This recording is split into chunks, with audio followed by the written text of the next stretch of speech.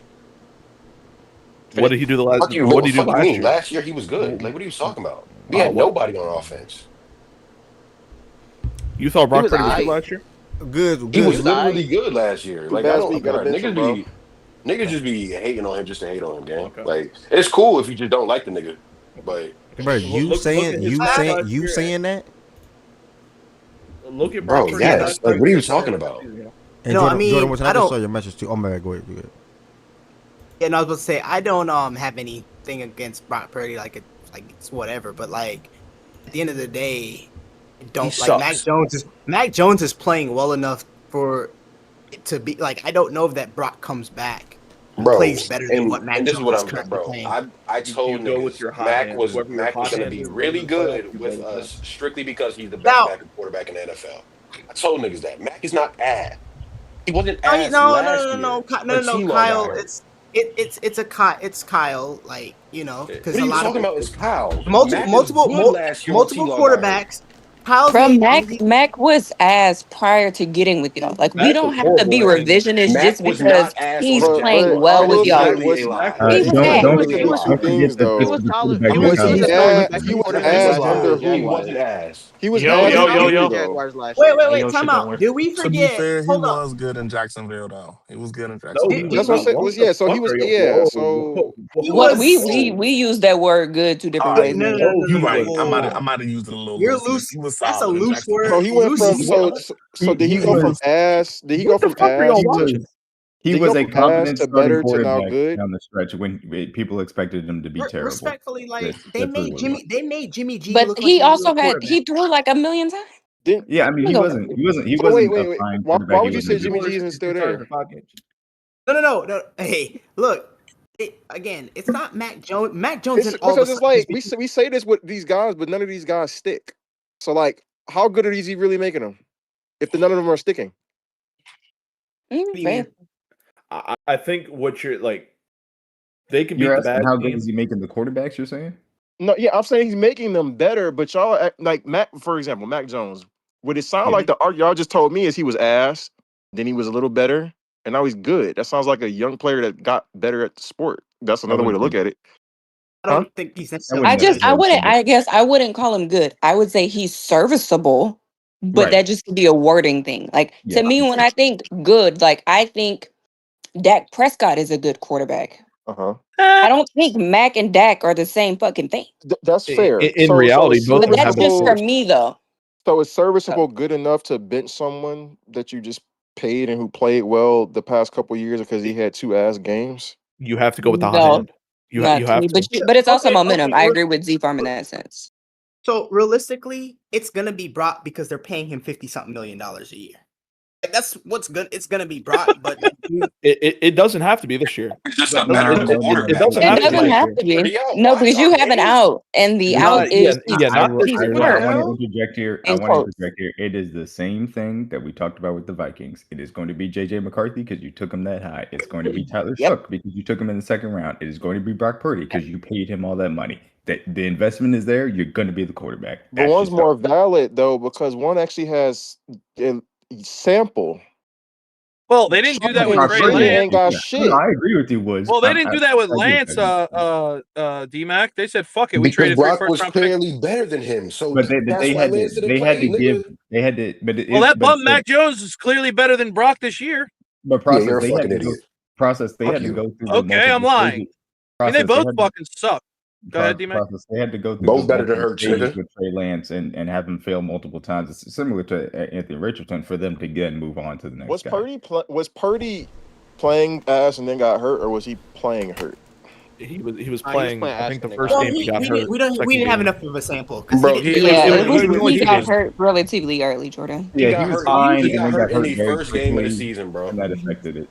He was fucking ass last year. Yeah, so I mean, if he was having a bad process don't say that. They said he if he was having a bad game or had a bad game and a half, he actually got better last year. If he was having a bad game or a bad game and a half and then got hurt, yeah, just when he's healthy, he should be the starting quarterback. That shouldn't even be a question. Y'all still like Giants 49ers? No, we can skip. Just real quick because I just want to counter D-Mac's point. One more thing. Brock is on his rookie contract still.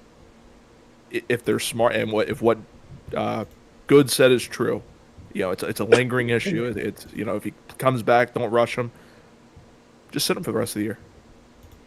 Next year's when his contract starts. Next year's when the money starts to hit. Wait till next year.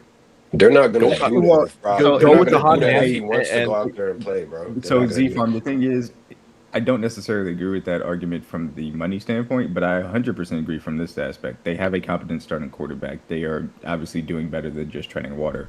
They should not rush him back from this injury. Considering exactly. They need to take their time and make sure that he is ready to go whenever they bring him back. Exactly what I said. And they know that they can't 100% you bring him back, but I would not rush back a guy that next year I think he's $50 million on cap. Come on, I'm not doing that. I think at worst, I don't think you put him back on the field before the bye week. To me, but when is their bye? Week 12. Week 14. When is he healthy? When the what? I thought it was 12. It's 14. I have CMC's bye weeks stuck in my head. I promise. Okay. Well then, I'm not waiting that long. You might as well just send for the fucking season. It's definitely week 14. I thought I didn't know it was that late. Yeah. I promise it's week 14. Where it's week 12. I promise you it's week 14, y'all. We got it. It's week 14. Google right there, y'all. It's we had the Indianapolis Colts travel to Pittsburgh to play the Steelers. Which they pretty much got dominated. Literally just dominated. And I saw a look on a particular player's face. And the real them is coming. I don't gotta elaborate. I don't gotta say no extra words, but just know the real them is coming.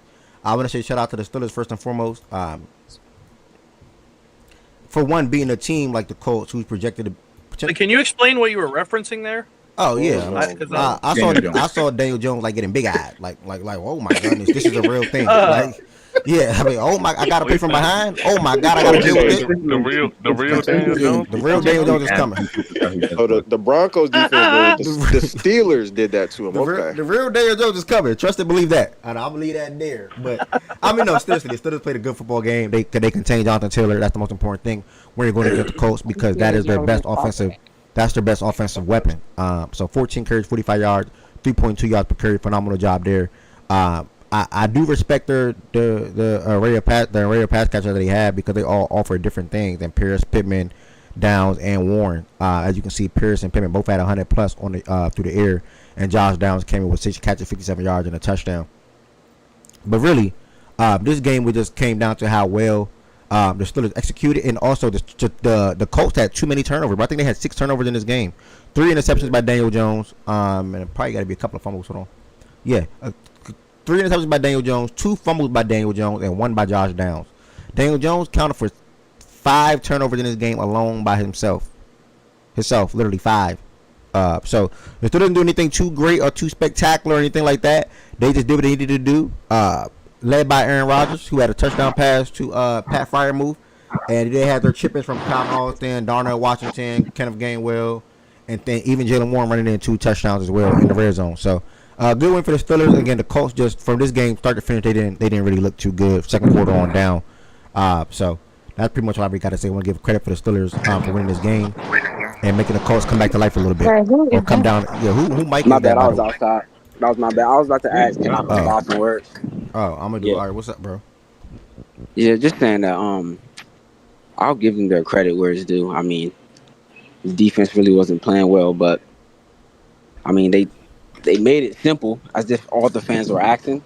They made it. They made the defense simple. They really didn't try to add their coaching too much.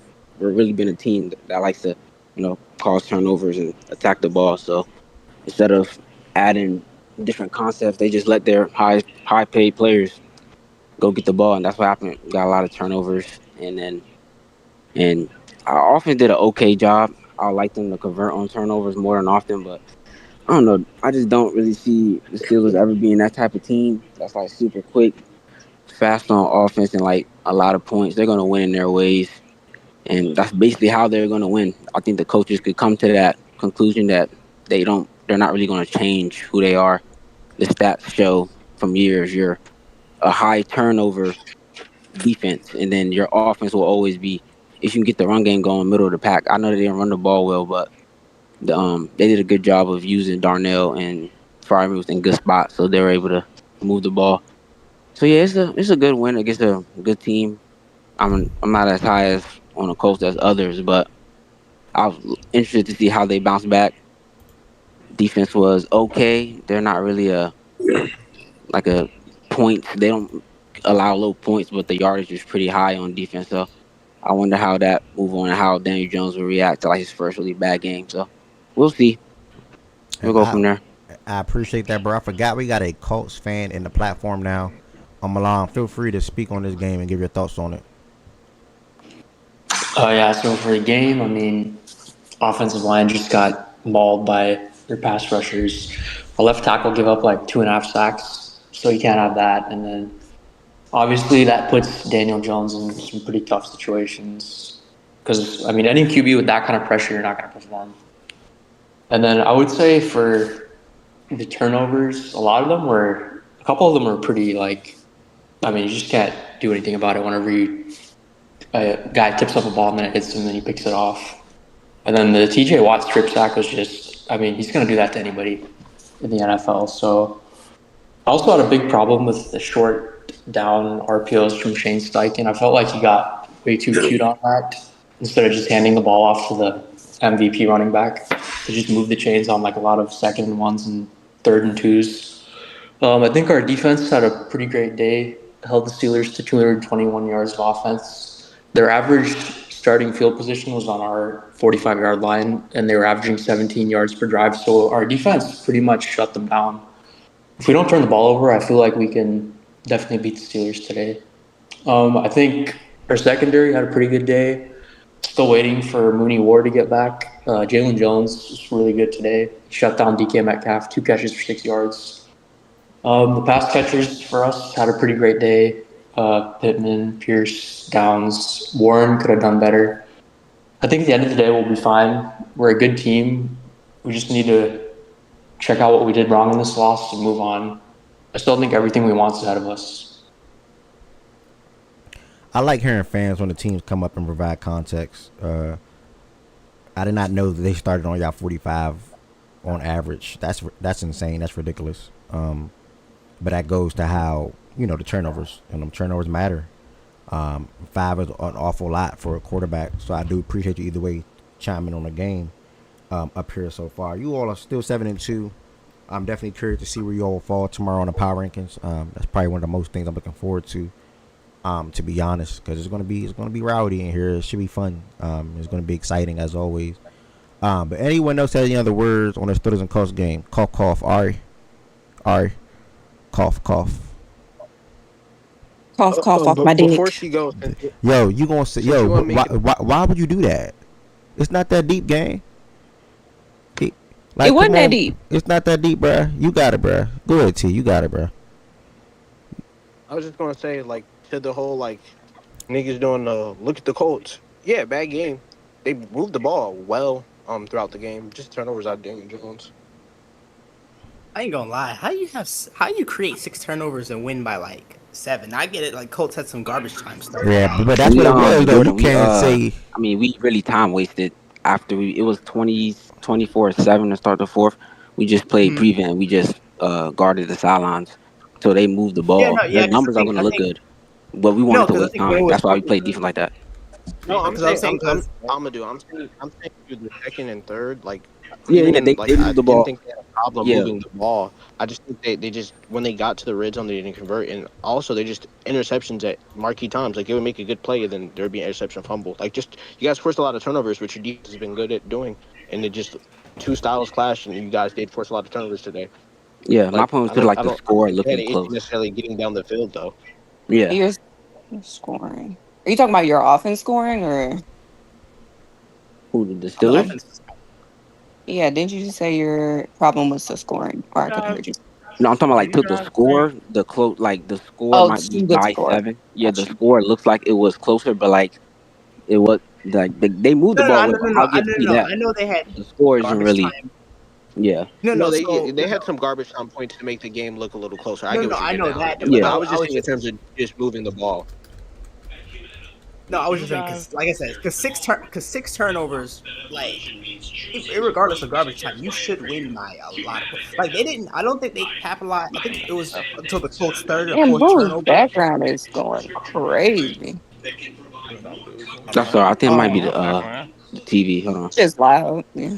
I got you. Yeah, no, because I think it was about the 3rd or 4th Colts turnovers when they started capitalizing off of it. I don't know. Their offense didn't.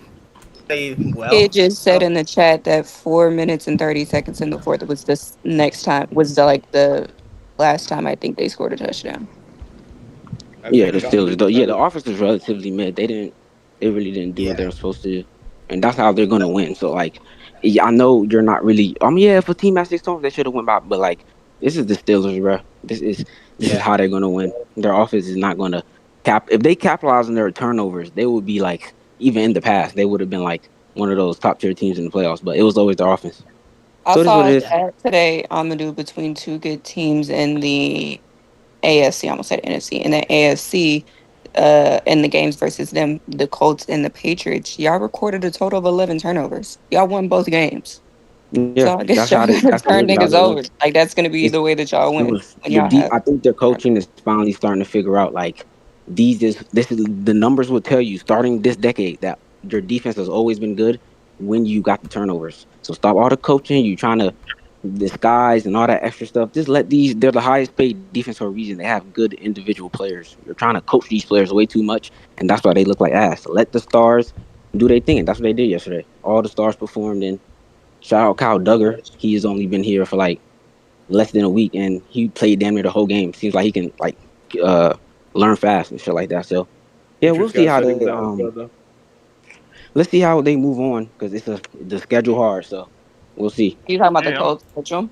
I'm curious. Oh, the Steelers. Steelers. Oh, Steelers. Yeah. I'm curious to see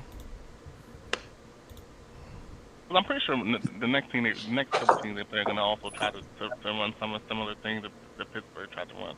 I'm kind of curious to see if people are just gonna try to dedicate everything to taking Jonathan Taylor out of the game and making Daniel Jones beat him now. But I mean, do to be other fair, teams have the ability to beat up the Colts O line the way that the Steelers do? You Like all have you to have also players. gotta Yeah, have. that's true.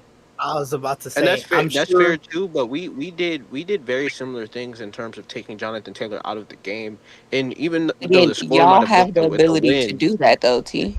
Y'all have a No, good no. line. All right. The point I'm making is like if you have any level of like competent like nose tackle position or just like actual like good run stuffing players out there in terms of the D line, you can stop Jonathan Taylor. The point I'm making is even But with us doing that and us leaving with the win, that doesn't necessarily like mean you can guarantee a win against the Colts either because they beat us from the outside consistently a lot, even when we did lock down Jonathan Yeah, Taylor. it's their That's the efficiency. reason They I don't was turn the making. ball over. If they don't turn, if you can't make them turn the ball over, they won't lose. They're That's going basically what. to, yeah, they're good enough to move the who was ball on their other any loss that year? They lost to the They lost to Rams. the Rams. Rams. Yeah, the How many Colts are how many turnovers did y'all had against them, T? Do you know? They had the fumble at the goal line, They had 2 interceptions and so and a that's fumble. one of them. and then Okay, There was a thank you, fumble as Javon. well. And DJ threw 2 picks. In that game. Okay, well yeah. One of them, I Turn it believe, over. was a garbage time Let pick, them though. go. I believe so. Yeah, Well, you're I mean, not it was a gonna. 7-point This game. team Yeah. isn't live or die by Jonathan Taylor, and I didn't like the comment that it was we're going to see the real Daniel Jones. I don't think this is the real Daniel Jones. I think this is just a fluke game. I think we'll see when they are more efficient, a better offense. Because the Steelers they're fluky. I'll say it. They're a fluky team. You know, they lost to the Bengals, and then you beat a top team. You know, we'll see. I don't think this is the real Colts team because the defense just looked kind of They're shitty going to as show well. you they a fluky team as well. You'll see. I think the Okay. I think the You'll Colts. see. The Chiefs If won't. you're Is gonna that the make argument started if you're from? gonna make this a thing now, like you're gonna be fake The hating on Chiefs the look Colts like the all year. AFC down team. I mean, he been hating on them. It's It's only a matter of time, brother. Hey, with the Steelers. The thing about the Colts is they're good enough to move the ball on anybody in the league, right? Their offense to me is that good, and even yesterday they still moved the ball. It's just, yeah, can you turn them over like that? That's really, and really coming into yesterday, they had 4 turnovers total on the season, and they had 6. I mean, there's some elements of some of those turnovers. It was like, all right, tip ball in the air. Obviously TJ Watt, I think on one of them made a great play. Like some of the. To me, it's just one of those things. You just throw the game out, and it's just like, you know what? You had 6 turnovers. It is what it is. But I don't know. Like you're gonna have to score points to beat them. Like I think that's just really what it's come down to. In order to beat them, you have to score a lot of points because they're gonna score a lot of points. So Daniel Jones is not going to pass 50 times for the rest of the season. He's not going to have this type of game. You're not going to limit Depends on the Jonathan Taylor the way the Steelers did. I don't think he will. Even if they are behind and in garbage, I don't think we'll see him pass 50 times. I'm pretty and the sure offensive line was also just god awful. I think that's another thing that wasn't talked about. Their offensive line was Z-Farm, horrible. I'm pretty this sure game. So. all 9 teams that they played. OG belief. I think all 9 teams Z-Farm that they played this season probably went into the game thinking, let's limit Jonathan Taylor. Let's try to slow down Jonathan Taylor, and it's just like, do you have the personnel to actually do it?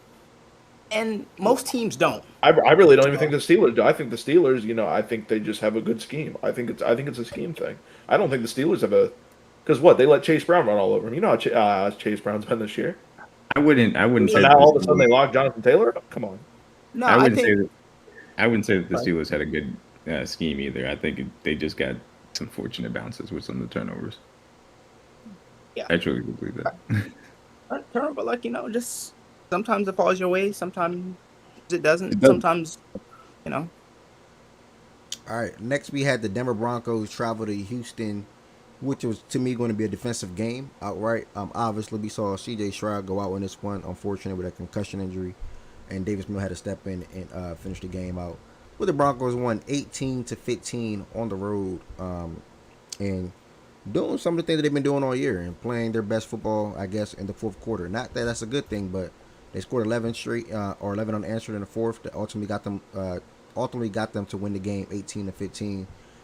In a game where J.K. Dobbins had 61 yards on the ground, Troy Franklin had 4 catches only for 27 yards. Cortland Sutton got to the end zone, and then R.J. Harvey scored again through the air. Bo Nix did not look like he was too well in this one. 18 for 37, 2 touchdowns and 1 interception, which was a phenomenal interception, by the way, by was that Bullock? Who picked that off? Yeah, it was Bullock. Who picked that off. Great game for him, by the way. As far as the technical side of things, you just have to wish that CJ didn't get hurt. That's all. I mean, CJ was moving the ball well. 6 for 10 to 79 yards. He looked decent enough.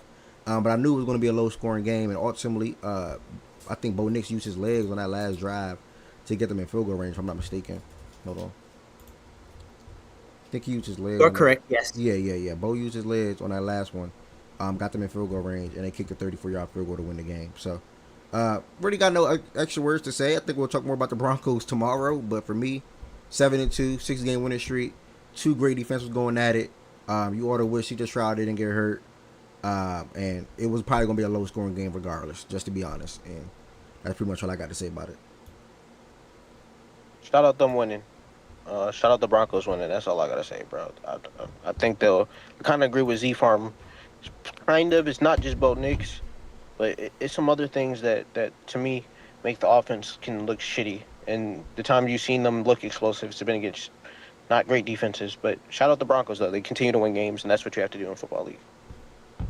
Yes, sir. All right, anyone else? Short, sweet, and simple on the Broncos.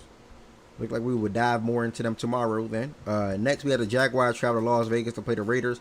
The Jaguars got the win in overtime, 30-29. The Raiders scored, and they chose to go for 2 to win the game. It was about 2 minutes left or something like that in overtime. Geno threw the ball. It got deflected. Game over. Hats off, a credit to Ashton Genty and Brock Bowers. I was speaking on this, those two, probably about a month ago in here. When it comes to building offense, you need that. You need your running back. You need your tight end that you're going to, or offensive weapon from a pass catching perspective that you view as a core player that you want to build around.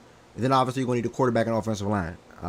Running back and tight end, or running back and pass catcher is not the order ideally, but they banked on Geno, and it's obviously not paying off so far. Although he had a good game yesterday, 29 for 39, 4 touchdowns, 1 interception, with 284 passing yards. Brock Bowers stole the show. They said they ran off. They said he lined up in double tight ends quite often in yesterday's game. He had 12 catches for 127 yards and 3 touchdowns.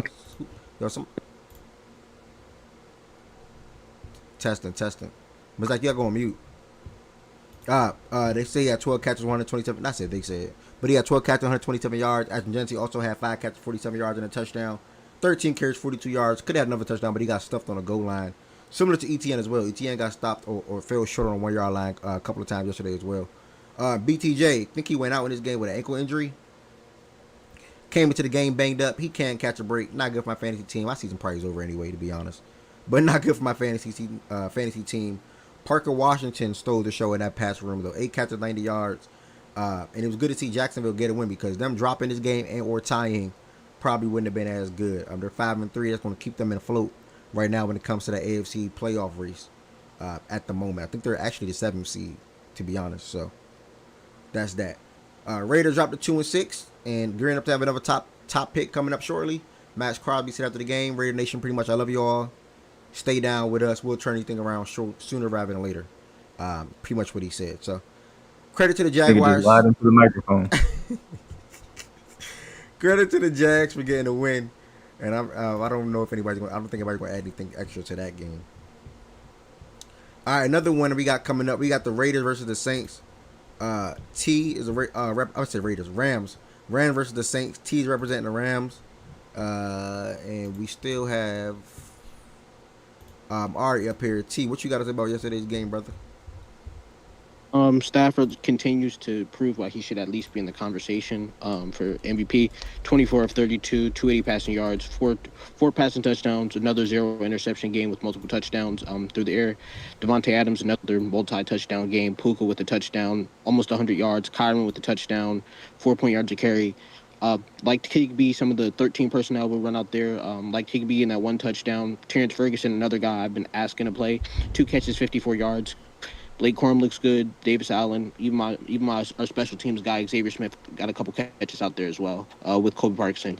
Overall, to me, great offensive game. Defensively, I thought we did a good job. I think that was Brandon Fisk's first sack this year, If I'm mistaken, I might be mistaken, but I believe that's his first sack of the year. I think he's just gotten healthier with the oblique injury that hampered him to start the year. We got some picks out there. Shout out Kobe Turner for some of the tackles for loss. Shout out my secondary as well. Emmanuel Forbes, a guy who's been clowned for years, getting a pick out there playing decent coverage. I always think he's in position, and I think he finally turned his head around and got a pick. So, Saints, we did what we were supposed to, dominate the game throughout the game. Did what we were supposed to. Move to beat the Niners. Shaggy's a troll. His stats have been crazy this season. Oh my! Yo, he definitely should be in the running for MVP. Is he not the front runner? Well, I mean, odds wise, he's not, but he should definitely be up there in like he's been unreal. Could be wrong, but I think I saw something. He had 21 touchdowns, 2 interceptions so far. I don't know, but I'm gonna give you the full line, Jordan. Jordan, 67% completion, 2,100 yards, 21 touchdowns, 2 interceptions. He's doing this at fucking 38, 39. How old is this fucking? With a bad back. Remember his back? Remember the back thing? This is why I thought playing well, but he's not front runner for MVP Jordan right now. I think they got Josh Allen as front runner. Well, no, odds wise, it's Allen. I do want to ask you guys after we get through the games who you guys would vote for MVP because I'm interested right now. But I want to say this. This is why I thought the Devontae Adams thing was so massive because it is just so difficult to deal with what they could do on a down-to-down basis for their offense. And then when they get in tight and you have to play man coverage and you're automatically trying to give a little bit extra attention to Puka, that you don't have a guy to match up automatically with Devontae Adams.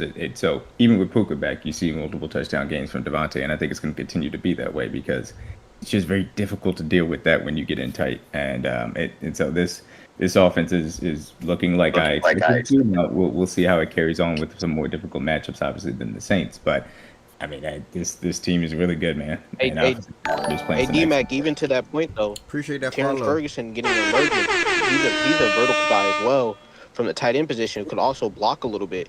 That helps, just with our concepts. And we're running more 13 than just straight 11 personnel like we did last year, which to me is a nice extra wrinkle. A little bit of heavy personnel, man. I'm like, okay, McVay. he's not sticking to a lot of 11. He's used a little multiple tight ends out there with Allen, Higbee, and Ferguson. So, I mean, just to be able to add that diversity helps a lot.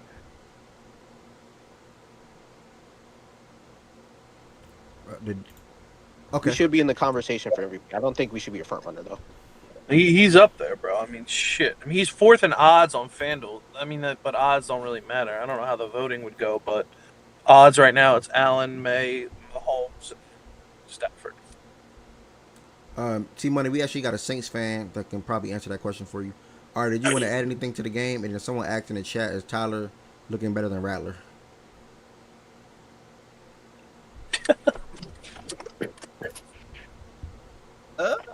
Okay, she's not here.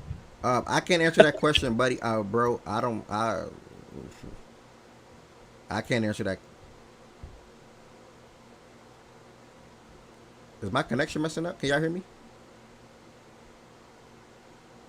Discord crashing. Yo, can y'all hear me? Can anybody hear me?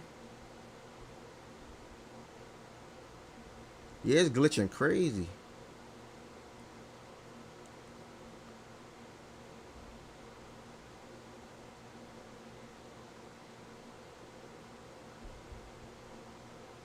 All right, wait.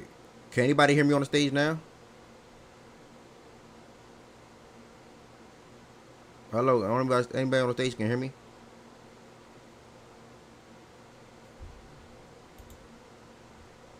What the hell?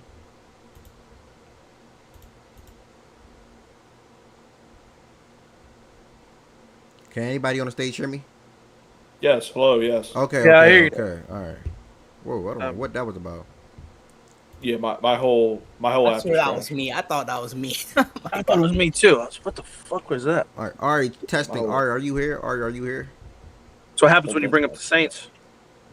All right, we moving forward. Brother.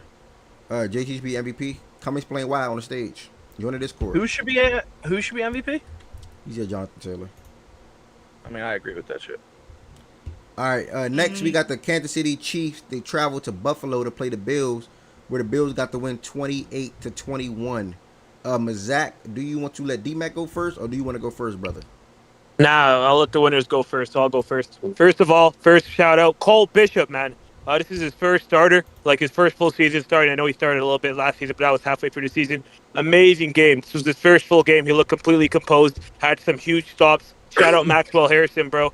You know what I'm saying? Shout out to defense in general. We did have some holes, you know what I'm saying? Joey Bishop, Bosa too, but like we gave Mahomes pressure. Like we were giving pressure throughout the whole game. We put him in some tough like fourth down situations, third down situations, which we got stops, you know what I'm saying? Usually our defense doesn't get stops at all, and we just got to score for the offense, but our defense did get stops. Second of all, shout out Kincaid, bro. Kincaid had an amazing game. Yeah, I think he only had like 20-some snaps, but he had 100 yards, bro. Like, you know what I'm saying? We play the Chiefs a lot, and I've always said this to Ev. I've said this to Z-Farm. The way to beat the Chiefs is give it to your tight end. You know what I'm saying? They can't guard tight ends at all. Kincaid's always has amazing games against these guys, and like he showed out once again.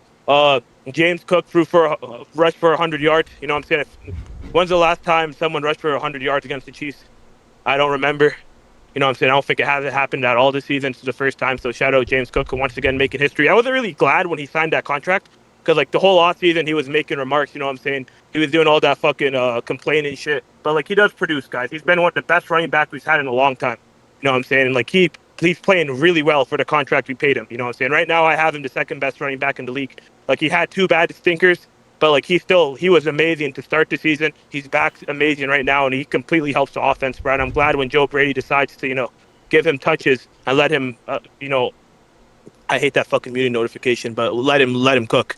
Other than that, Josh Allen completely outplayed Mahomes. I don't think it was close. You know what I'm saying? The score may tell you it was close, but we were in control of the game, completely, bro. The score doesn't really tell the full story. Like he completely outplayed. He was really, accurate with getting the dots. Was reading the defense well. He responded well to the blitz. Like, bro, right now, like I know he had 2 bad games. I'm not going to put him in MVP level, but he's still a top 5 quarterback. It's good when he decides to perform because the Falcons game was pretty bad. So was the Patriots game. So I'm just glad we're back. But yeah, other than that, man, we're 6-2. You know what I'm saying? The Patriots won, so we're still second in division, but like we're gonna keep winning, man. Like we don't have a tough game. We have the Buccaneers next week, but other than the Buccaneers, the only tough game we have left is the Eagles. You know what I'm saying? So if all goes well, we should still win the conference. I think we still should win the AFC, and we should still get the bye. And yeah, I'll leave it on to DMAC, but I'm just gonna add one more stat. This is the 5th straight win in the regular season against these guys.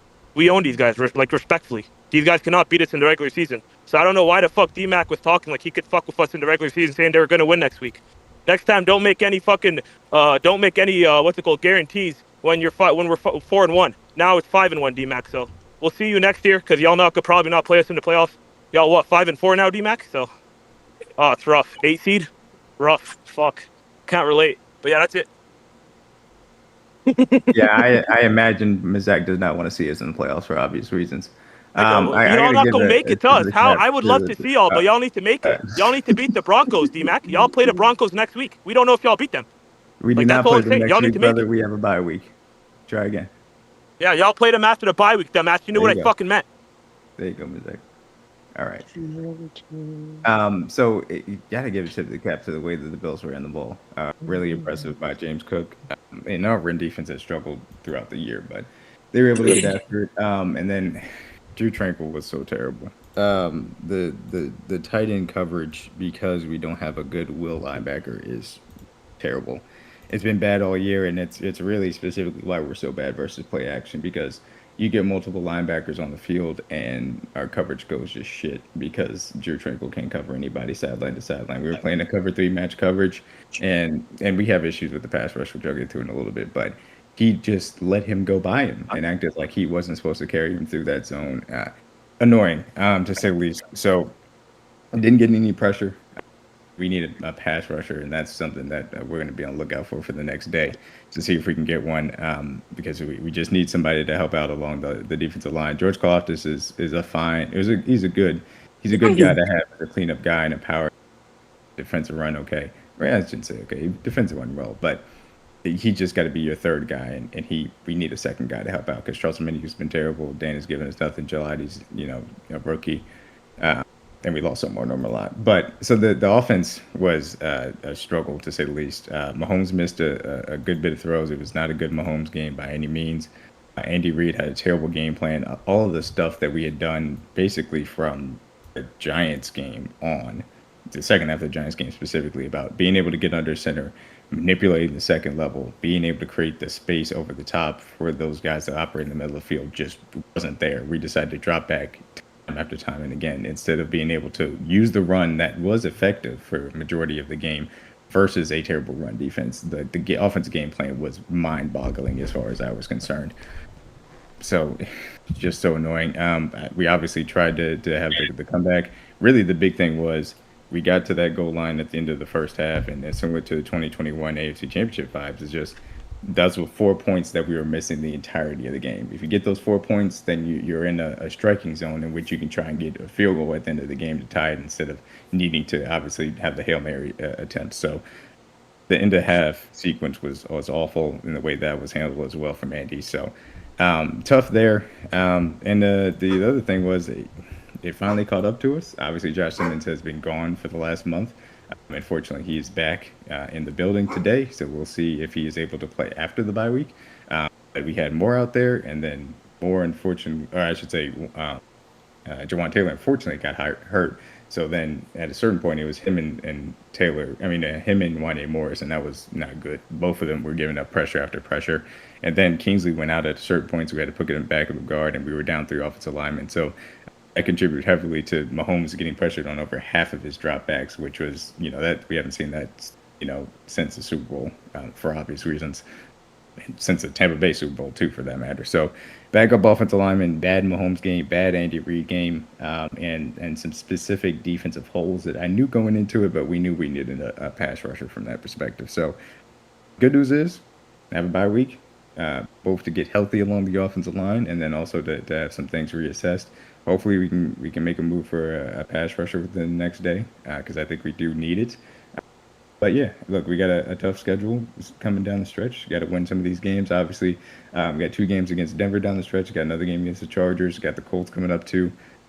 Game against the Texans. I think that's kind of all of our tough games, if I'm remembering correctly.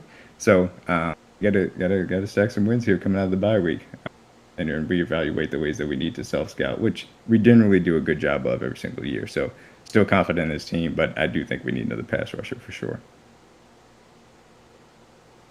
Well said. I mean, Zach, and I think D-Mac came in on the back end and provided good words and thoughts on the game as well. I'm going to go ahead and pass it to Fredo now, and then we'll continue working our way down for anybody that want to share their thoughts on this game yesterday. Yeah, for sure. That was a good game. The best game the defense has played all season. Shout out Joey Bosa. Like, he had a vintage Joey Bosa game. I think he had 2 sacks, 5 QB hits, a lot of pressure. Greg Rousseau didn't register a sack, but he did a really good job at getting pressures and just containing the edges whenever Mahomes wanted to escape.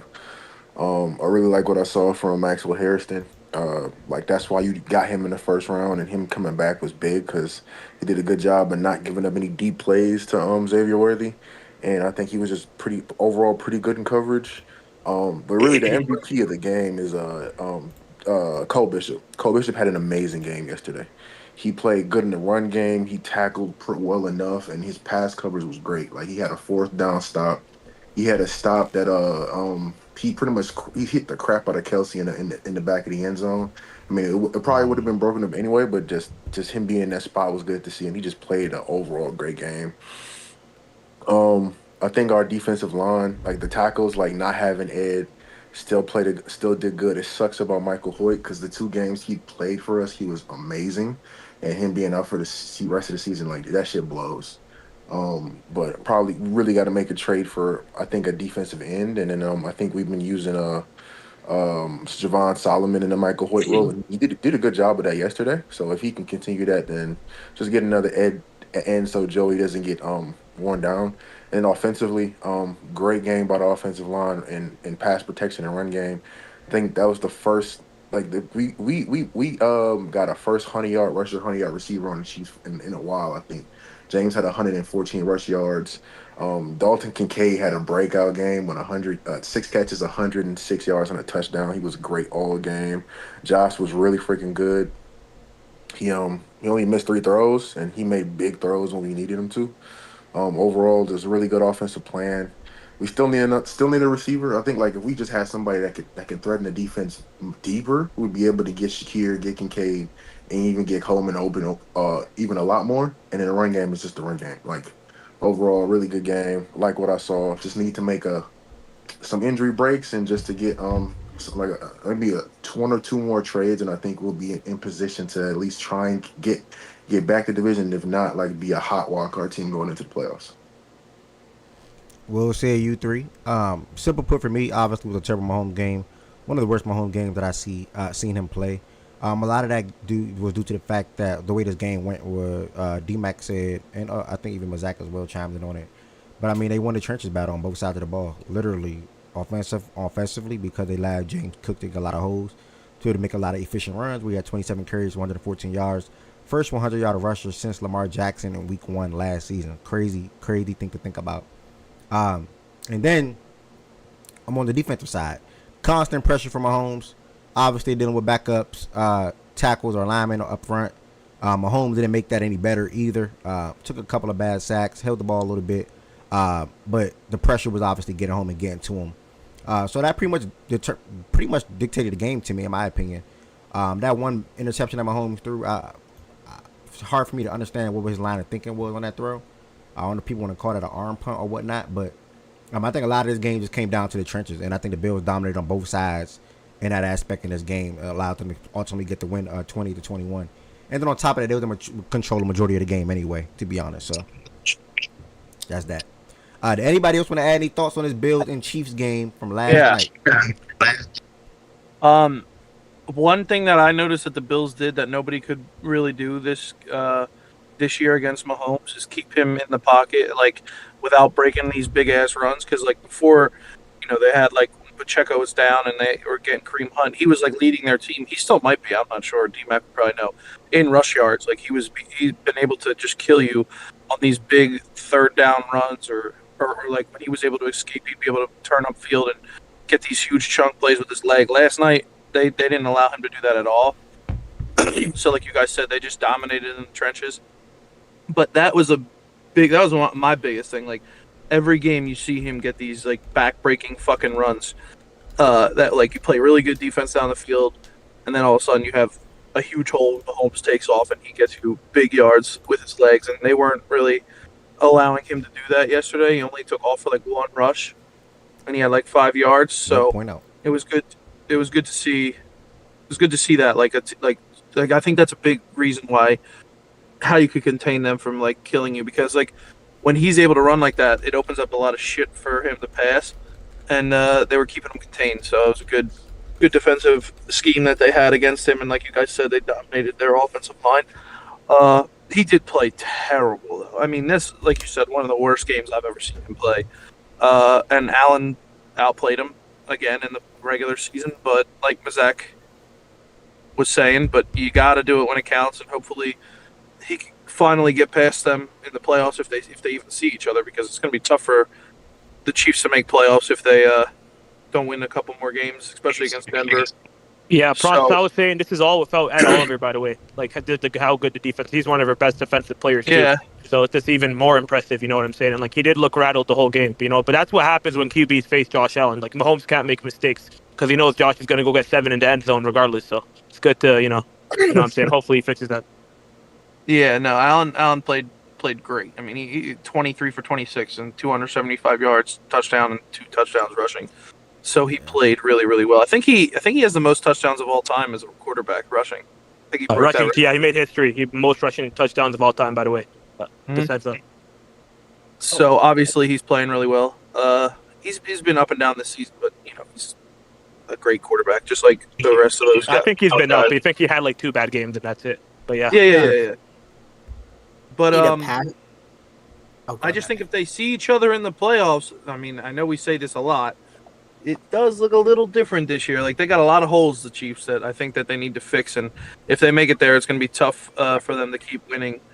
But they got a lot of must-win games coming up. Like D-Mac said, they got a tough schedule with the division, and if they don't beat Denver, they're on the outside looking in this playoff race. So it's going to be interesting to see if they even make it. That was a hot take of mine at the beginning of the season that they wouldn't make the playoffs. I said they wouldn't make the division. They wouldn't win the division either, and that looks like it might happen. Again, it depends what they do against Denver, but they just got a lot of holes, man.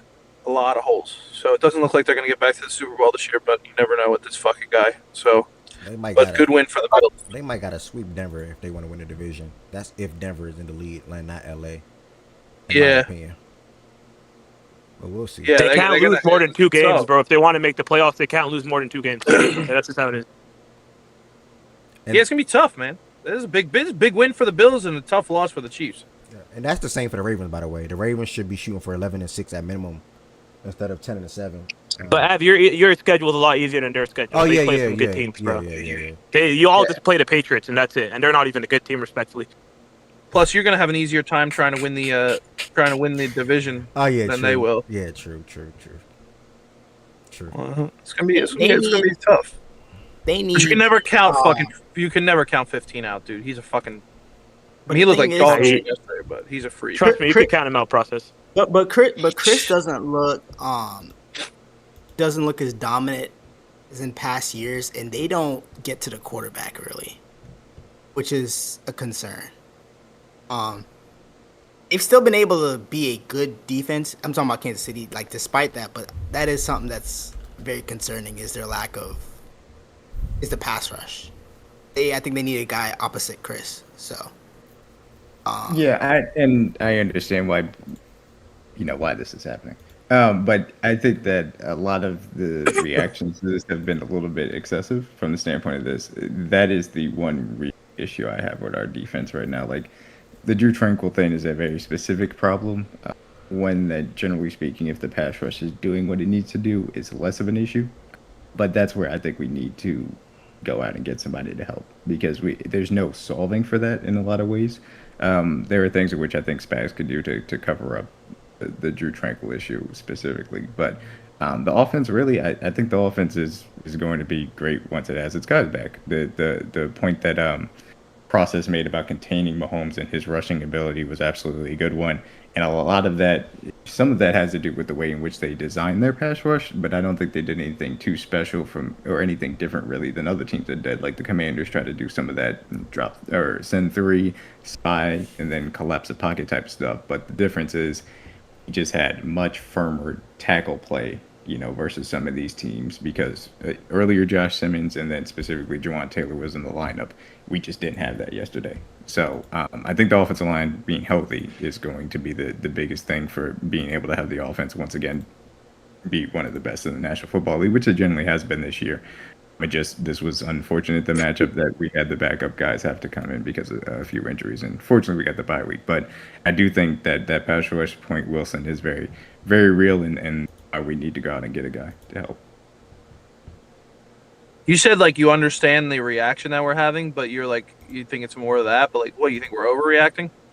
I think to say that we have a lot of holes, I think is a little bit of overreaction from that standpoint. And then I understand why people were saying this is definitely going to be a tough stretch for us down the stretch to make the playoffs. You still think you make playoffs? Yeah, I mean this is the same thing. 0-2 after we lost the Jaguars game. Yeah, absolutely. All right. Absolutely, it's crazy. What's their next couple games coming up? Wait, why is that crazy? Is he not supposed to have belief in that? I'm about to show love. Yeah, no, but being absolute about it, stamping that they're definitely going to make playoffs with the stretch of games that they have to play, especially how important they're going to be against Denver, and obviously you think they beat Denver. Do you think that we made playoffs? Oh, bro, I don't know. I mean, if you split with Denver, you're probably gonna. If you split with Denver, you're probably not going to win the division. You got to beat the Colts, which I think you could do. You're going to have to beat. They can beat the Chargers. Process. Yeah, I mean they can win. They can win every game. I'm not saying that they can't, but I'm just saying they got the Chargers, the Colts, the Broncos twice. Texans are not that good. The Cowboys or whatever. So they have 4 tough games in my opinion. That's it. But I think we end up splitting the Denver and Colts games, and I think we win the rest of the games. So 10-7. No, he's saying 12 and. No, I'm 11-6. 11-6. That'd be 12 and 12 and 5. Oh, 12 and 5. Oh, you got 3 more losses, right? Wait, you said split, so 2 more losses. No, he's saying Denver and Indianapolis, those 2 games. He's saying they're gonna go 1-1. Oh. And then run the table. Oh, so you sweep Denver, do you then? No. Yeah, I think so. Possibly. Oh yeah. Well, possibly. I mean, I think we could. Yeah, possibly. Yeah, he's saying sweep Denver, lose to Indy, right? No. But I think we split the games as in we could lose one of those 2 games. Oh, okay. I think we lose one of those 2 games. I think we do beat all 3, or I should say, I think we beat Chargers and Denver at home. I think we sweep the Texas teams, and I think we beat Tennessee on the road. Let me ask you a different question then. Which one are you banking more? If it just hypothetically, would you bank on you all sweeping Denver or splitting with Denver and beating Indianapolis? You know what? The answer to that question is completely dependent on if Josh Simmons plays versus Denver. Okay. I asked a good question, man. All right. No, and this is crazy because a lot of y'all had the Chiefs still winning the AFC when they were 5-3. So like it's just nuts now. They might not make the playoffs. It's crazy. How time flies. Yeah. Can you explain the Josh Simmons thing to me? I keep hearing your fan base talking about him. Yeah. So my fan base is full of fucking idiots. Somebody camera came on accident. Low. Go ahead. My fan base is full of idiots. Josh Simmons. The initial thing was he had found out about a family situation before the Jaguars game, and he played in that game, played well in that game, and then had to go, to deal with that family situation. Now the thing is, the Chiefs were very clear about not making it a point to say what it was. There was no communication necessarily about what it was. Honestly, I don't think that we were entitled to that, but many in my fan base feel like they were. And so it had been a thing that was kind of an undercurrent for the last few weeks. And then, of course, when you lose, the idiots consider that to be the last straw and say that, okay, well, now we got to attack this kid for going and dealing with a family situation. Authority that it was never anything bad. Was good. It was communication from Josh Simmons' side to the Chiefs about what was happening. This is something that the Chiefs have been aware of that was an issue with his family, and something that they knew could pull him away from the team at a certain time as well. So he's back in the building today. Now he's missed a month of football, which is a real thing. So I don't know if he's going to be ready out of the bye week, but the good thing is now he's got the full 2 weeks to get ready for Denver if they choose to play him there. And then if not, to get ready for the Colts. And we'll see, because Juwan Taylor did get rolled up on, so how they choose to deal with the tackle situation is going to be something to watch. But yeah, it's really just been a lot of people feeling entitled to know something about Josh Simmons that they really weren't, in my personal opinion. Okay, that makes sense. And that definitely doesn't make sense, by the way. Because it was just a bunch of like, oh gosh, where's Josh Simmons? What's he been doing? Where is he at? Like that's not a grown man or something. And then, people were making up, oh, he's in drug rehab, oh, he got arrested. Like that. It's legitimately just a private family situation. That's what it was. All right. Any other words on this Chiefs and Bills game from last night? Chiefs. Do you think they make playoffs? Yeah. They spamming the Discord again. I'm honestly mad. I missed the whole. I really wish I heard what D-Mac said. Would it be too much to ask for a slight recap? Poor tight end coverage from Drew Tranquil specifically. We couldn't rush the passer like we needed to. I was disappointed with Andy Reid's game plan, bad Mahomes game as well, with some of the throws and decisions he made. And then the offensive linemen being backup guys allowed way too much pressure. Any concern moving forward? Specifically, the pass rush is really the thing for me. I think that Spags in the back end can generally cover up for some of those tight end weaknesses and play action things as long as we can actually rush the passer, but we need to go out and get one of those. But no concerns with the offense as long as the offensive line is there. Also, there's been conversation about the whole Rashee Rice and Xavier Worthy thing. I think that Rashee Rice, they need to get back to using like how he was at the start of last year, which was a more diversity in his routes and specifically over the intermediate areas of the field, because we need him from that perspective, because he's our best option there. Xavier Worthy is playing with a separated shoulder, so I don't know how much of his limited route tree right now compared to where it was to end last season is having to do with protecting him from that perspective. I don't know. I would assume that it has to do with that because of how we used them last year was a lot more diverse, the end of last year specifically. So I don't know. We'll see what ends up happening as far as that coming out of the bye week. But the big thing is just using Rashee Rice to its fullest potential like you did to start last year is the thing that I want to see change. And it was such a bad game plan, Randy. I was disappointing in general with the way in which I heard you say you still have confidence y'all make the playoffs like as of right now. What loss would that change? Like what game would it be that if you lost this game was like, okay, now it's red alerts? So as of right now, I'm like a 2 on a panic meter. If we lose both the Broncos and Colts games, then I would be at like a 7. And then at that point you gotta win out. So what that only jump to a 7? Yeah, bro, that's a 10. You gotta win Y'all out. That's like a 9 or a 10, brother. I ain't gonna lie to you. I know. Yeah, if you lose to the Broncos and the Colts, I think you should be at a 10, respectfully. And the Colts, it's gonna be tough.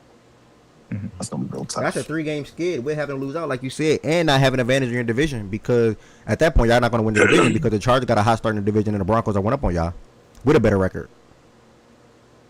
Like I don't know, but I mean, bro, y'all said I should have been panicking that though too. I don't see it the same as y'all. Process to answer your question, yes, I think the Chiefs make the playoffs. I think the 2 teams are just not that good. Are going to flame out because the 2 teams that feature elite quarterbacks will trend in the right direction, and that's the Chiefs and the Ravens. I think still in the Jaguars fall out. So who else falls out other than the Jaguars? Because you have Chiefs and Ravens. The Steelers. The Steelers. Okay, cool. All right. Yeah, the Ravens win the division. Am I doing that right? I think I'm doing that right. Hold on. Yes, because we would win the division and Jags would drop for Jags. Yeah. The Steelers have a tough schedule. Yeah. Towards the back end, yeah. Those last 5-6 games, I think, are. We went in them all. Outside of Miami. Yeah, they got the Chargers, the Bills, the Ravens, the Lions, and the Ravens twice, basically. So, and they can even drop the Bears game too for whatever it's worth. And the Jags have a tough one to go. Just wondering. Let's check. I'm not sure. Let me check a peek. They should have a lot of divisional games left. Shaggy, whatever you think of Mahomes, he's still a top 3 quarterback, bro. Just the Colts. What did he say about Mahomes? Mahomes hasn't been elite for years. He picked him to win MVP this year, by the way. They got the Colts twice, the Broncos, and the Chargers, and then for whatever, so that's 4 games potentially, 3 out of 4 games, whatever.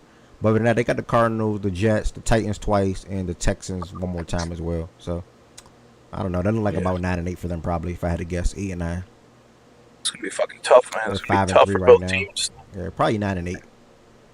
It's gonna be tough for both y'all to get in if they don't fall. You know what I mean? Well, you think, realistically, you think the Jaguars win 10 more games? They have Patrick Mahomes, bro. It's impossible for them niggas to miss shit. Bro, what? I was gonna say, yeah, the Jags would have to. They got to win 10 games minimum. That's the problem. Yeah, that's the problem right there. Yeah, I think you got to win to make it into the playoff. Like the Jags and the Jags, the Jags could go 9 and 8, and the Steelers could go 9 and 8. Like they're not comfortable. We can bet if the Chiefs make the they're playoffs not dropping 2 games to the Broncos.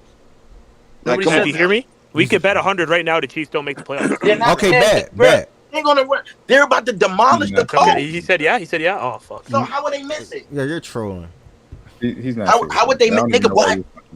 BJ, you were super high on the Colts all year. Now all of a sudden they're about to demolish the Colts. Nigga, I had the Colts losing to the fucking Chiefs anyway. Nigga, they had to lose eventually. No, what? You said the Colts were the best team in the AFC. I never said that. I mean, I like the Chiefs. He said he likes the Colts. But they're not process. They're not being the Broncos. I never twice, said bro. that. Okay, respectfully. So I think no, they BJ split. said he likes the Colts against anybody not named the Chiefs, and he said the Bills is a maybe for him. No.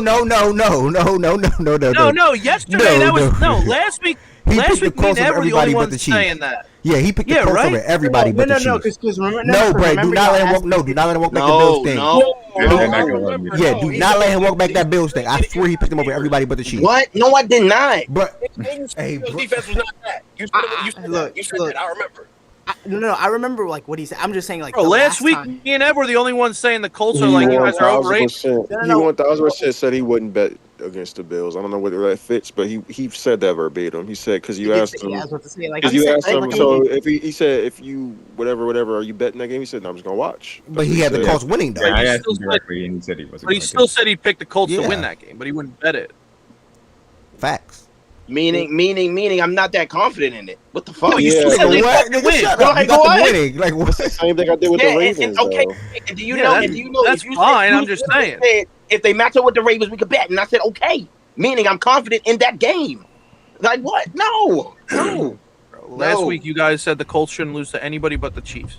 Everybody in here except me and Ev. Whoa! I didn't. I was not Nobody on said that. that. I mean, me and Jordan Woods also said it. We're also on your side. Nobody said it. Congrats. Now nobody said it. They lose to the fucking Steelers. Now nobody's saying it. No, Process. Me and Jordan Woods were pushing back on that when they were saying that shit.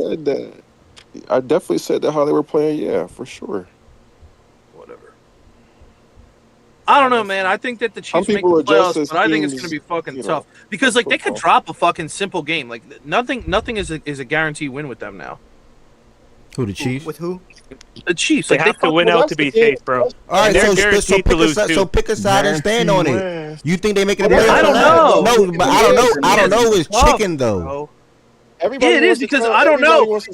Like they lost to the AFC, but then no one gives they lose. Who should do something. But it's a prediction. We all make predictions.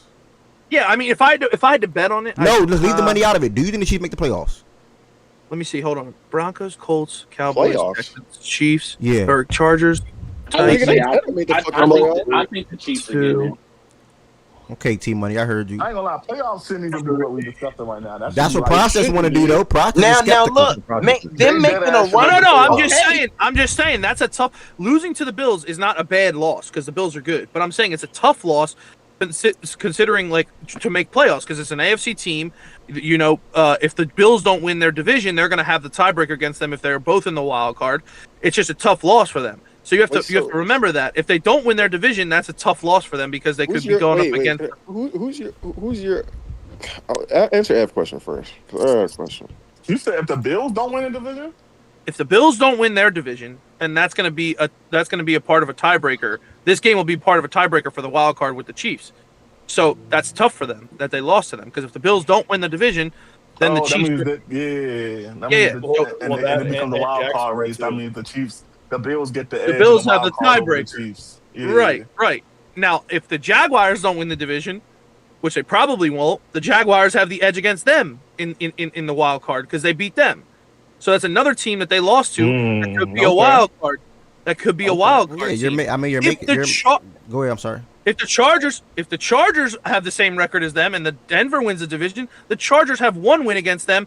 But we'll see what happens if they in the second game. But they already have the upper hand of having one win against them.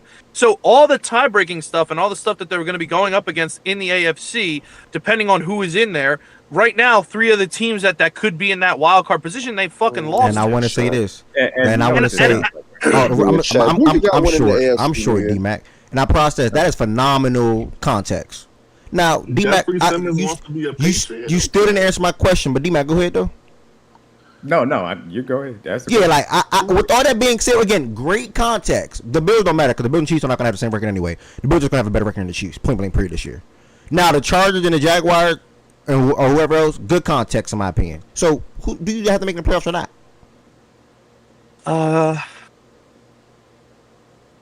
No. Okay.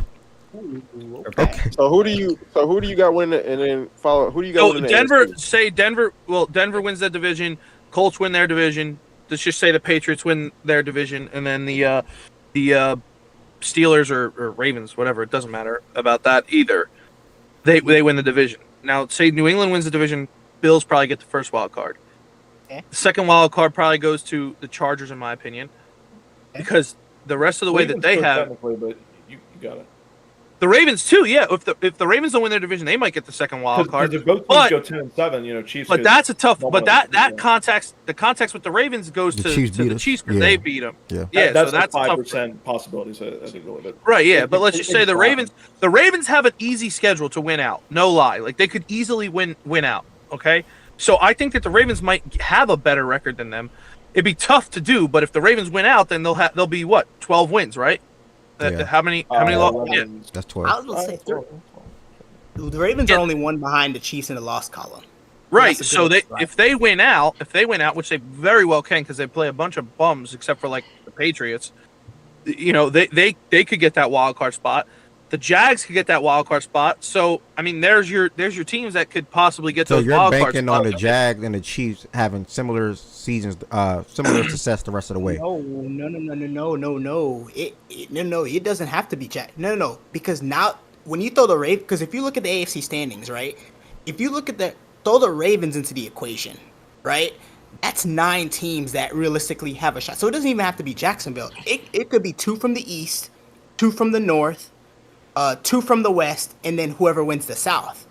So it does. So Jacksonville doesn't even have to. Yeah, they might not even be in it. You get what I'm saying, Ev? Yeah. Fair. Fair. Because I'm sure, because I can stamp the Bills and the Patriots going to the playoffs. You can stamp the Colts going to the playoffs, and you're pretty close to stamping Denver going to the playoffs. You agree? I don't think the North is getting 2 teams though. You don't think the North gets 2 teams? So now that's an interesting thing right there. Yeah, because that means you think Pittsburgh falters and they lose out, or the Ravens drop an easy game and they just fuck their season up. But again, you look at their schedule, even if they lose one game, I'm not banking on the Steelers getting in. Bro, the Ravens can drop now. Look, if the Ravens lose Sunday, but the Ravens can lose one game and still have 11 wins. Yeah, it's the Pittsburgh that'd be more so towards our division, but. It'd be the Pittsburgh thing. Because here's the thing, right? You guys think the Ravens just got a cakewalk schedule? I mean, the only team that I see, the rest of the way, They got to go on the road to the Vikings. They got both games with the Bengals, both games with the Steelers, and they still got a Packers game on the road. They do have all of them games are very well losable. In a normal year, I understand it, but like you telling me the way that we've seen Cincinnati play the Ravens before, like they can't just steal one of them games. And they just gonna guarantee. I never want to say it, but that Cleveland game scared the hell out of me because we dropped some games in Cleveland that we shouldn't. So, you know, I hate to say it, but it might be perfect timing, man. I don't know. Perfect timing might have to be playing next week. We don't know. Then y'all got the Patriots, Green Bay, and Pittsburgh in the season. Especially a perfect I didn't time even see the Patriots. And I've been very critical. If we don't make a move, I don't think we make the playoffs. So, it all depends on what we do tomorrow. But I will Pittsburgh, Cincy. The Chiefs are in a position still, though, where they don't need help from anybody. They lose to the Broncos, they do. No, I was about to say, if they handle their business, right? Everything's still in front of us. Yeah, that's true. So Jordan, that's if they don't win out. They're not gonna win out, so it doesn't matter. They're gonna help some other team. To me, I think their floor is 11 wins. Me personally, I don't see them losing more than 2. I don't see more than 2 losses on this schedule. The Chiefs. Yep. You understand they play the Broncos twice and the Chargers and the Colts. Okay. Yes, I understand that. I don't think the Chargers are going to sweep them. If you're telling me, I don't know the status of Joe Alt. The Chargers are a completely different team when he's not playing football. A. And B, the Broncos, I can accept a split there, right? I don't know how that split goes, but the split there is reasonable. And, the Colts thing, I mean, even if I throw a Colts loss in there, even if I throw a Colts loss and a Broncos loss in there, I don't see, to me, that's the only 2 losses. The Ravens got one job. And that's sweet. And let's be honest. To me, the Chiefs have looked, besides this game, way better since Rashid Rice came back. Yeah, that's fair. Yo, but Ev, you understand what I'm saying though? Like with the math, it's not a stand. I understand the math. No, I understand the math thing and all of that. One thing on the Ravens, if the Ravens sweep Pittsburgh, they're making the playoffs. I want to make that very clear. Because the Pittsburgh will drop a game or 2. Definitely more than a game outside of the Ravens. It's just facts. It's just football. It's just going to happen. They sweep Pittsburgh, they should make the playoffs. Even with us both finishing, even if we finish 10-7, like say y'all say our schedule's not cupcake, which is football. It got to be played at the end of the day. We can go 10-7 as long as we win that division with that record. We're going to make the playoffs if we sweep Pittsburgh. That's what I'm saying. That's what it's going to be. What if y'all drop a game? I don't think the North is getting 2 teams. You said if we don't beat Pittsburgh? It's I said, what if y'all drop a game to Pittsburgh? Well, that Week 18 game is gonna be very key. So I mean, we could still win the division. It's a lot of complicated. We can win the division. You think you sweep the Bengals? I do. Hell no, they're not sweeping the Bengals. I'll bet you on that, Mouse. I do. We should. I will make a bet that we sweep the Bengals. Yes, I do. Wait, when does Joe come back, Jordan? I doubt he come back. I doubt he come back. The only reason. I'm gonna give you my reasoning for that. It got nothing to do with like y'all offense for real, bro. It's like y'all don't ever stop Jamar Chase, bro. Okay, who's the quarterback this year? Yo, if they fuck around and lose to Minnesota next week. What you mean? Joe Flacco going toe for toe with Lamar is way different than Joe Burrow. D-Mac, if they lose next week, the conversation's gonna be bro. Have you not been seeing Joe Flacco? All right, y'all. Y'all better not lose next week. Y'all better pray you don't lose. That's to the stage. I would bet anybody we sweep. You want to bet 50 right now? I would bet me. Yes. Put in my notes. Joe Burrow. No, I mean not Joe Burrow. Joe Flacco got to play. Yeah. Okay. So Flacco is the quarterback. Have fun with that, bro. Flacco's the quarterback. BJ. Wait, hold on. There's not many close to guarantees, but I almost guarantee the Ravens are sweeping the Bengals. BJ, you said. How? BJ, you said the Flacco's the quarterback. Because Flacco or Joe Burrow. If I see Jake Brown and take a snap, no. Wait, Miles. These guys see Jamar Chase do the fucking gritty and think he's insane, bro. No, hold on. That shit don't mean nothing. Miles, however, man, that nigga dominates y'all. Z-Form, come on, bro. Z-Form, that nigga gives y'all a belt. Nigga, just admit that shit. He gives y'all a belt. Okay, the quarterback I've seen for 15 fucking years. I know who he is. I know who Joe Flacco is. He's not beating us. Yeah. Well, let me say one thing, Miles. Let me say one thing. Yeah, I've been watching him since I was in fucking diapers. Y'all know that? One thing. Because I was the one 3. thing about the Ravens, that, and I'm not good either. Yeah, but hold on. This is what I'm gonna get to. The one thing about the Ravens, and I love to shit on them. The one thing about them is, we played Joe earlier this year, right? Yeah. Hold on 1 second. The one thing about them though is like the beginning of the season, how shitty they looked, and their defense is looking shitty. And I know that they played the Bears, and they played Miami, and then the defense is starting to look good. But it's only the Bears, it's only Miami. I know they're not good. Yeah. See that defense. The change is coming in for the defense, bro. And it happened last year in the beginning of the season, and in the middle of the season. Oh my God, the pass defense sucks. Defense sucks. Then they started to get better, and they started to get acclimated, and started to become a little bit more cohesive. And I think that's starting to change now with the Ravens. And I think that defense is going to become better. And Nate Wiggins looks like a really good player. They have the best safety in the league. You got Marlowe on the other side. The D line is still iffy, but if Roquan and the linebackers can play good enough to cover, and they can just hold teams to like 20 points, 24 points, whatever, that offense with Lamar could be so potent that they'll be able to dominate bad defenses. But I'm not with game against the Bengals gonna be a shootout, bro. Like no. The Bengals. If the Cowboys didn't exist, and they may be worse than the Cowboys, the Bengals are probably the worst defense in the NFL. Yeah, but they could go to a shootout with them though. They can. Jordan. No. Even when the Ravens weren't suspect on defense, they had shootout games. That's what I'm saying. But here's the thing. No. That was first off. That was with Burrow. But here's the thing. I'm talking about Flacco doing the same shit. No. To the relax. Hold on, he's actually doing better, Miles. He's doing the same shit. No. To beat Baltimore, they're damn near going to have to score every single time they touch the ball. That's a fact. How are they stopping Lamar Chase this year? Are they stopping Jamar Chase? Yes.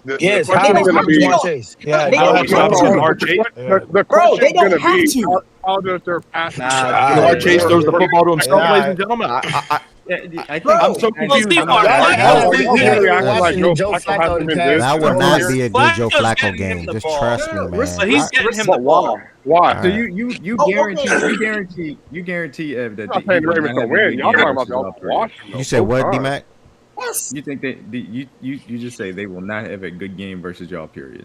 No, we're gonna sweep them. He said Joe Flacco won't. Yeah, Yeah, which is kind of hard to believe. You said Joe Flacco will not have a good game versus Joe Perry. He could play well, but here's the thing. Again, I'm talking about. Listen, I'm not asking in both games, I don't know about that. Probably not. But if one of the games he playing a comeback game, he's getting yards that way, cool. But for the full quarter of the game, no, I doubt it. Against the Ravens, no, I doubt it. The only chance they have is that game in Cincinnati. We are beating the shit out of them on Thanksgiving. I promise that. Their offense is operating. When's the game in Cincinnati? Z Farm's going to be eating cold turkey status. December 14th. At least one of these games is going to be close with Cincinnati. Like, come on, bro. Okay, and listen, that's fine. And listen, I ain't deny that. I didn't deny that. I just know we're sweeping them. Don't be that for sure. Yeah, D-Mac, I agree with. And hold on, D-Mac, I agree with you. I think they could sweep. In the same, it's kind of weird. Like I think that they could go the rest of the way with like one loss and then they get 12 wins or whatever. But I also could see them fucking around and dropping a game because that's Raven-like usually in the regular season. But even with even with a drop, we swept the Bengals last year, by the way. No. But even with the drop, with the division the way it is, and the Pittsburgh being real shaky, they could still win that division. But if they had to get into the point, by the way, like next week is no fucking gimme. Against the Vikings, you know that, right? Yeah, we don't think that. I think that they have more games that are going to be tough to win for them than people are making it out to be. I think that I agree. Yeah, I think Minnesota's going to be a tough game. I think one of the Bengals games is going to be tough. I think the Steelers game is going to be tough. I think New England's going to be tough, and I think the Packers is going to be tough. But I think they have less tough games than you guys. You agree with that at least? No, he don't, because he just listed six. He just listed 6 tough games for us. So no, there's no way he did. So I mean, one. I'll pull it up for you. Two, Wait, go back. Yeah. 1, 2, 3, 4, 5, 6. Yeah, 6. Well, only you said both Pittsburgh, buddy. Oh, I said one of the Bengals games. I know. I didn't count that. 1, 2, 3, 4, 5, 6. Okay, yeah. So yeah, I think it's relatively the same. No, you know. Okay, so let me see your 6 tough games. It's starting to get to. Let me see your 6 tough. Go ahead. What's your 6 tough? Somebody's really low. Hold on, T-Money. First two, yeah. You don't think it's 6 right here. No. I think there's 5 in a possible. Okay, let me hear it. The first two, the Chargers, the Denver game, or the later Denver game, and one of them Texas games is going to be tough. Either because Dallas's offense, Houston's defense is going to be tough. I don't know which one it's going to be, but one of them. Probably that Houston game, to be honest. Maybe I say Houston, D-Mac. I say Houston for real. Yeah, honestly, it might be both, but that's my opinion on that. Oh man, this is the AFC. I think there were more pitfalls in the Ravens schedule that people are making. The Cowboys game will be tougher than the Texans game, to be honest. I don't know, Either way, though, Ev. Either way, you could say that you think the Chiefs are going to make playoffs, and I could agree with you. The reason I said no is because it was like a hot take, and I kind of hoped that I was right about it.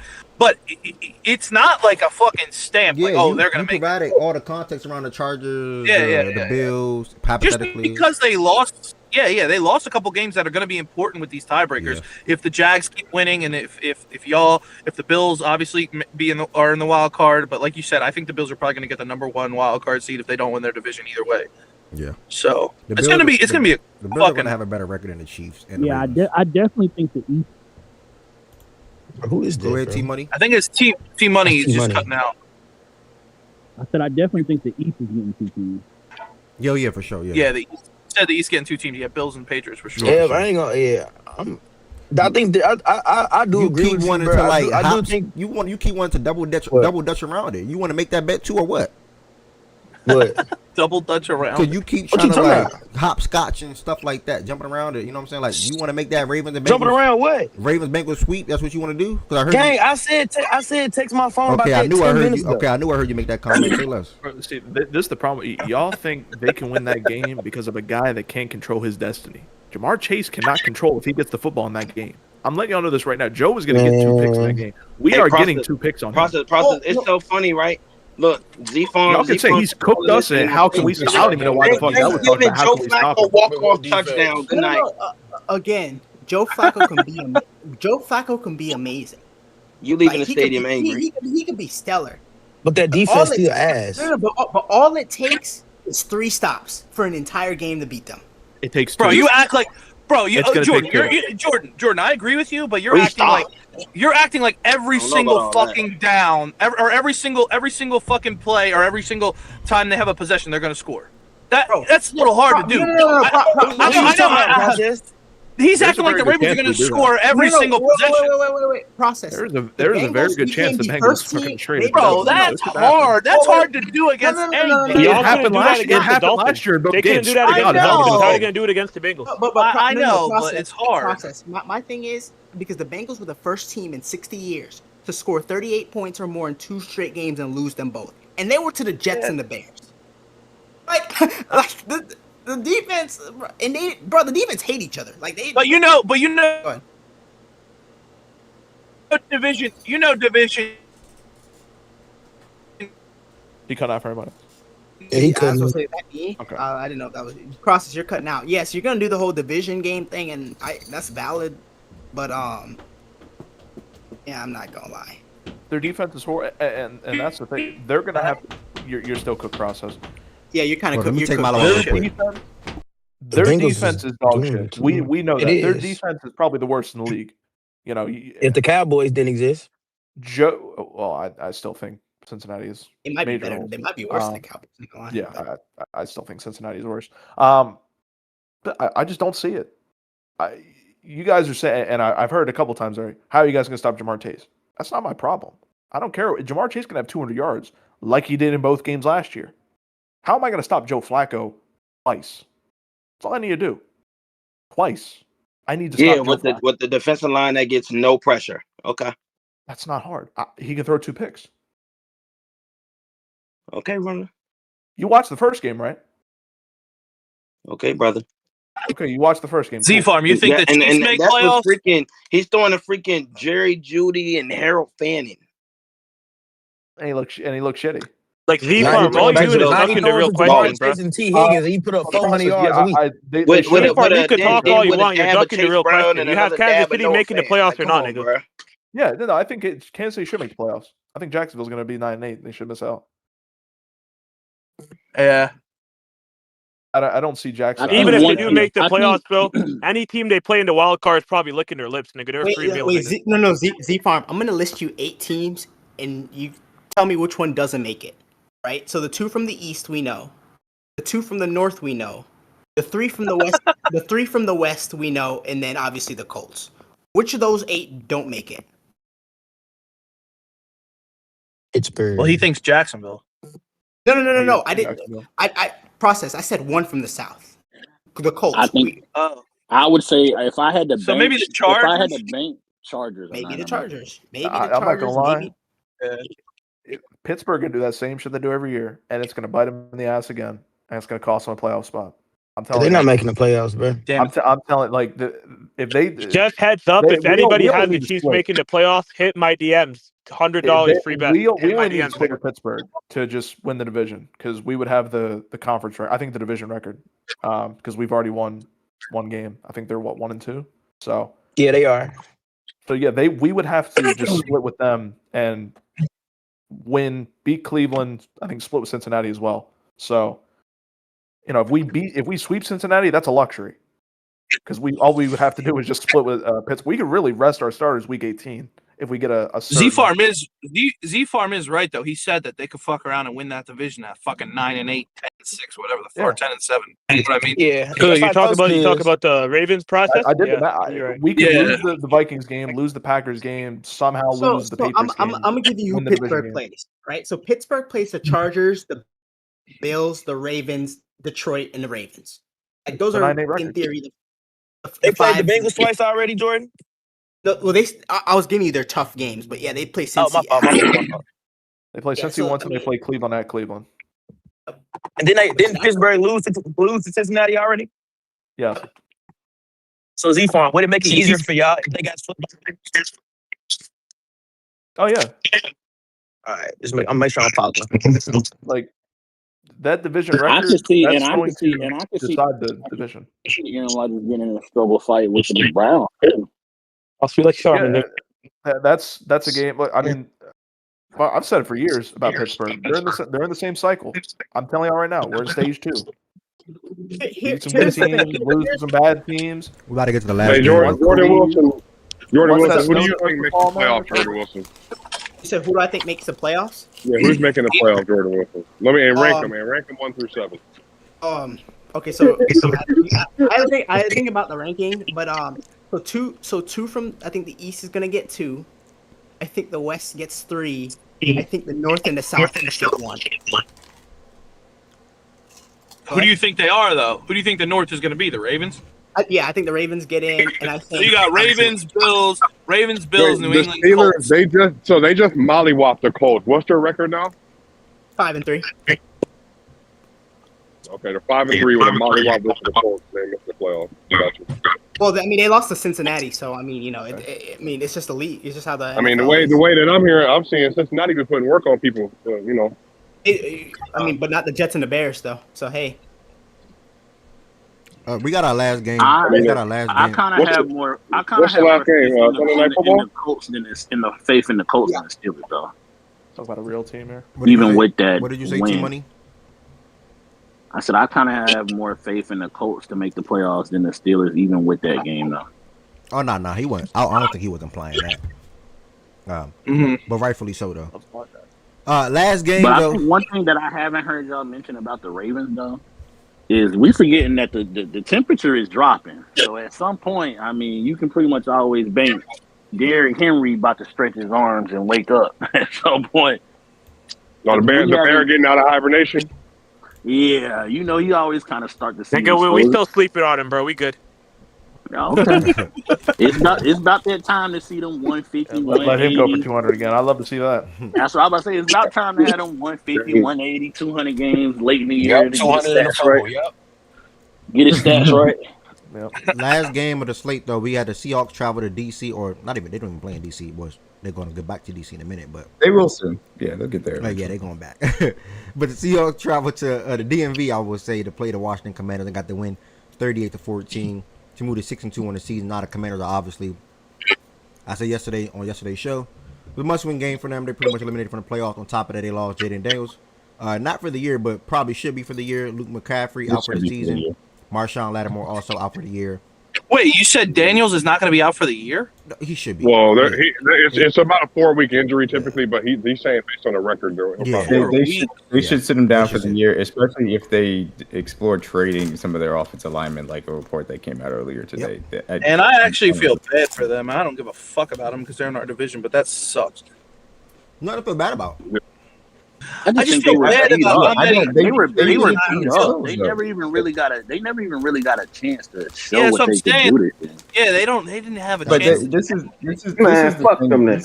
is the thing for me. You over-indexed on older talent, and they got hurt. That's what happens to older teams when you do all that stuff. But some of the young guns, got hurt too. They overextended themselves. Y'all talking about the Commanders? Yeah, they overextended themselves based on where they were last year. Be fair, that was turn cause. But they gave up a lot of their assets for older guys, older players, quote unquote veteran players, and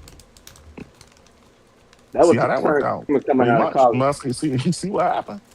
But I'm saying everybody got hurt. Your second-year quarterback got hurt a lot. Your starting wide receiver, Scary Terry, not that old. He got hurt a lot. 30. He's 30. But he was 30, and then they held him out of training camp, which is always you're going to end up having a soft. I mean, Debo been didn't want to hurt. pay him, and then ended up folding and paid him. You lost Austin Eckler week 1. No Brown anymore. But yeah, they got crushed with injuries. They just lost Luke McCaffrey. They got crushed with injuries. This season pretty much is no excuses. Go hoop, nigga. Your season pretty much wrapped up. Seattle on the other side, though, spoke earlier how Sam Darnold had a phenomenal game yesterday, and mainly JSN. I mean, he went every single game he played this year, 90 or more receiving yards. Last 4 games, 100 or more receiving yards. And the last night, 100 plus at halftime. Sam Darnold obviously the 2 first-team All-Pros so far. Also going to have an opportunity to talk as well. Sam Darnold, probably that's not being disrespectful. And you know, I was talking about process too.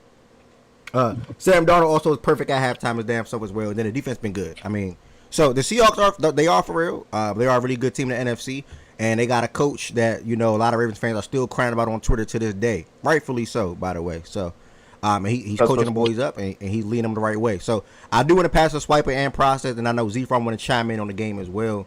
We can talk about the Seattle Seahawks and how they're looking right now, and even the Commander side of things if you want. I know we just spoke on it. 3 receivers make first team all pro, so that's Amon-Ra, Chase, and JSN right now. Puka. What about Puka? No. Nah, Puka been missing too much. Definitely JSN though. I would say that. I'm in who? Bro, y'all are so nasty, bro. I'm so sick of y'all. Why is he not? He's been elite all season, bro. Wait. He's going crazy this year. JSN and Chase have been really damn. Those are the two. Yeah. I'm saying I think you get 3 receivers. You can't talk. Wait, you make like you can't even talk Puka in the same round though. What the fuck? Because I'm not. Yeah, I think Puka missing games matters. But why does George Pickens have a better? Okay. No. You do realize, despite those missed games, that Puka's still outproducing. Hey, chill. Yeah. We'll chill on that, BM. We'll wait. Good context, Jordan Wilson. He's more. Yeah, but I'm still good. I think I'm raw in the year has been fabulous. I mean, if you want to say Puka, I guess. All right. Jordan Wilson, are they outproducing? Are they outproducing Puka, or are they producing on the same level? Because if they're producing on the same level with somebody that missed games, that's fucking stupid. Don't get T in this. No. I'm saying so. Puka has more yards and less games. Is what I'm saying. Already sounded a little. Yeah, but Amon-Ra. Down, bro. Doing a blender a little bit process. St. Brown got 7 touchdowns. Puka got 3. That's gonna be what holds him back. Shit. The Puka has 4 touchdowns. There's a rushing touchdown that's not counted because you're just looking at receiving yards. I know he ran an end around there. I was just looking at from a wide receiver standpoint. But if you want to count that running back, the rushing touchdown as well, that's fair. So 4 total. So how many receivers get first team? I think it's 3. 3 get it. 3. JSN for sure. Chase for sure. JSN, Puka, and Jamar should be the 3. JSN and Jamar, I think, are the 2 that are leading. It's a little bit of between Puka and Amon-Ra. I think Puka maybe. If Justin Jefferson goes on a run to TD Mac, like obviously that's up to McCarthy. Yeah. I didn't hear much of the play. Yeah, somebody got to mute their mic. Somebody mute their mic. I'm saying that if Jettis goes on a run. Yeah, if Jettis goes crazy with McCarthy the rest of the year, obviously. But that's unlikely, yeah. It'll be a fight between Jettis and Amon-Ra and Puka. I agree with that. Yeah. Damn, Rome really. You know what I'm talking about? The fact that Ncaa Ibuka could be in this fucking conversation. I'd like to quickly point out. Look at who number 7 is as far as receiving yards in the NFL. Who is that? Damn. CMC. Oh yeah. That's the MVP. Hey, no, but he first team all pro running back this year is going to be nuts. So wait, before y'all take the convo here, did anybody else want to say anything about the Seahawks and Commanders game, or y'all good? Yeah, shout out to What are you saying, Swiper? Yeah, shout out to Sam Darnold. He's been crazy all season. He's proven all his detractors wrong. That's an elite quarterback if I've ever seen one, and I know he gets credit for that for me. His game management is crazy. Footwork's crazy. The balls he's throwing is crazy. The offensive line has performed well this year. Their defense has been good. That was a deconstruction with Jaden McDaniels in the game. I think the management of Jaden Daniels has been horrible this year. Like, he had the knee injury, and then he had a hamstring injury from the Cowboys game, and then now, in a game you're down obviously 38-7. I just don't understand when you have a player that has 3 injuries and in the last season and a half, and you still have him in that situation. It just makes no sense to me, let alone to call an RPO. Like, if anything, you let him pass the ball and do what he needs to do. Now their season is completely shot. This is RG3 2012, and this is Kirk Cousins. They don't manage the quarterback position correctly. Stop putting that RG3 spirit on him, child. His mama said don't do that. You say what? His mama said stop putting that RG3 spirit on him. I mean, it's not that, but you got to remember, you know what I mean? I was all on board with RG3 with Washington, and this just feels like they're just not managing a talent properly. It's not that he's going to obviously end his career, but 3 injuries in a season and a half, that's a lot. Like, and two of them especially were like directly results of the play. The Well, did hamstring you? injury. It's actually 4. Which one's Remember? the fourth one? He had the hamstring, and then he had the like ankle knee. I think it was either like a knee or an ankle situation, Right. like when he came back from the hamstring. That's right. Yeah. Yeah. And So now that's the elbow. yeah. Yeah. So that's 5. That's 5 injuries. Yeah. These are things That's people were last year. worried about with JD5 though. This Coming was into NFL. this was one of the things because he's a slender frame and he has a But tendency to D-Mac, just take a bunch 5 of though, hits. wouldn't that change the way you build the team? Like, and I don't know, bro. That just doesn't make sense to me, D-Mac. I'm not gonna lie, bro. Some of the issue is you can't build the team because it's his play style that causes some of the things from that standpoint. It's not necessarily is he protected enough as far as that's concerned. Yeah, like same way Dan Quinn can't have him in that league, you can't be deciding to run like that down that much either, or making sure that you get Dan down. Quinn shouldn't have had him in there, no doubt about it. I mean, I He agree with needs that. to go I'm link just up with saying- Lamar I'm just and saying learn you how to can get bigger. You gonna do all that I'm running saying shit. I'm saying you can protect yourself too at the same time, knowing y'all down 38-7. Yes, but Ari, to that point, the thing about Lamar is, and this is something that he's always had. Lamar is so elusive; he doesn't take big hits. Yeah, he don't get hit. The biggest Oh, hit he no, took that wasn't it. No, That I know you're saying more the bigger, getting bigger and added weight aspect of it. like Jaden, regardless of management, Jaden needs to gain weight. Like he needs to put on a bit more mass. Just so like that's something he can do to better kind of cushion himself because of his play style. Like he needs to understand, okay, if I'm gonna be a running ass nigga, which I wouldn't necessarily say he is, but if I'm gonna run and have the play style that I have, I need to just theoretically, just like logically, I need to put on a bit more weight. He'll put on weight. Lamar put on. He'll put on weight. That was the point that I was trying to. That was the point that I was trying to make. With no woman who cook for him. Hold on. There's a whole bunch of things being thrown at me. I'm so confused. I know. What I was trying to say specifically was that even for the weight that he's at, though, the thing about Yes, he remains elusive. Yes. No. I'm saying this. Even at the weight that he's at, Lamar's ability to run is at a level that's far beyond Jaden Daniels, even though Jaden Daniels is still a plus runner. And that's something that is a big piece of if you're going to have this play style and not be an exceptional, athlete and elusiveness and understanding how to not take those hits, then you're going to put yourself in harm's way more often than not. No, that's fair. That's true. If you think about the ones that run well, Josh Ash is too fucking big, so Josh is built like a damn linebacker.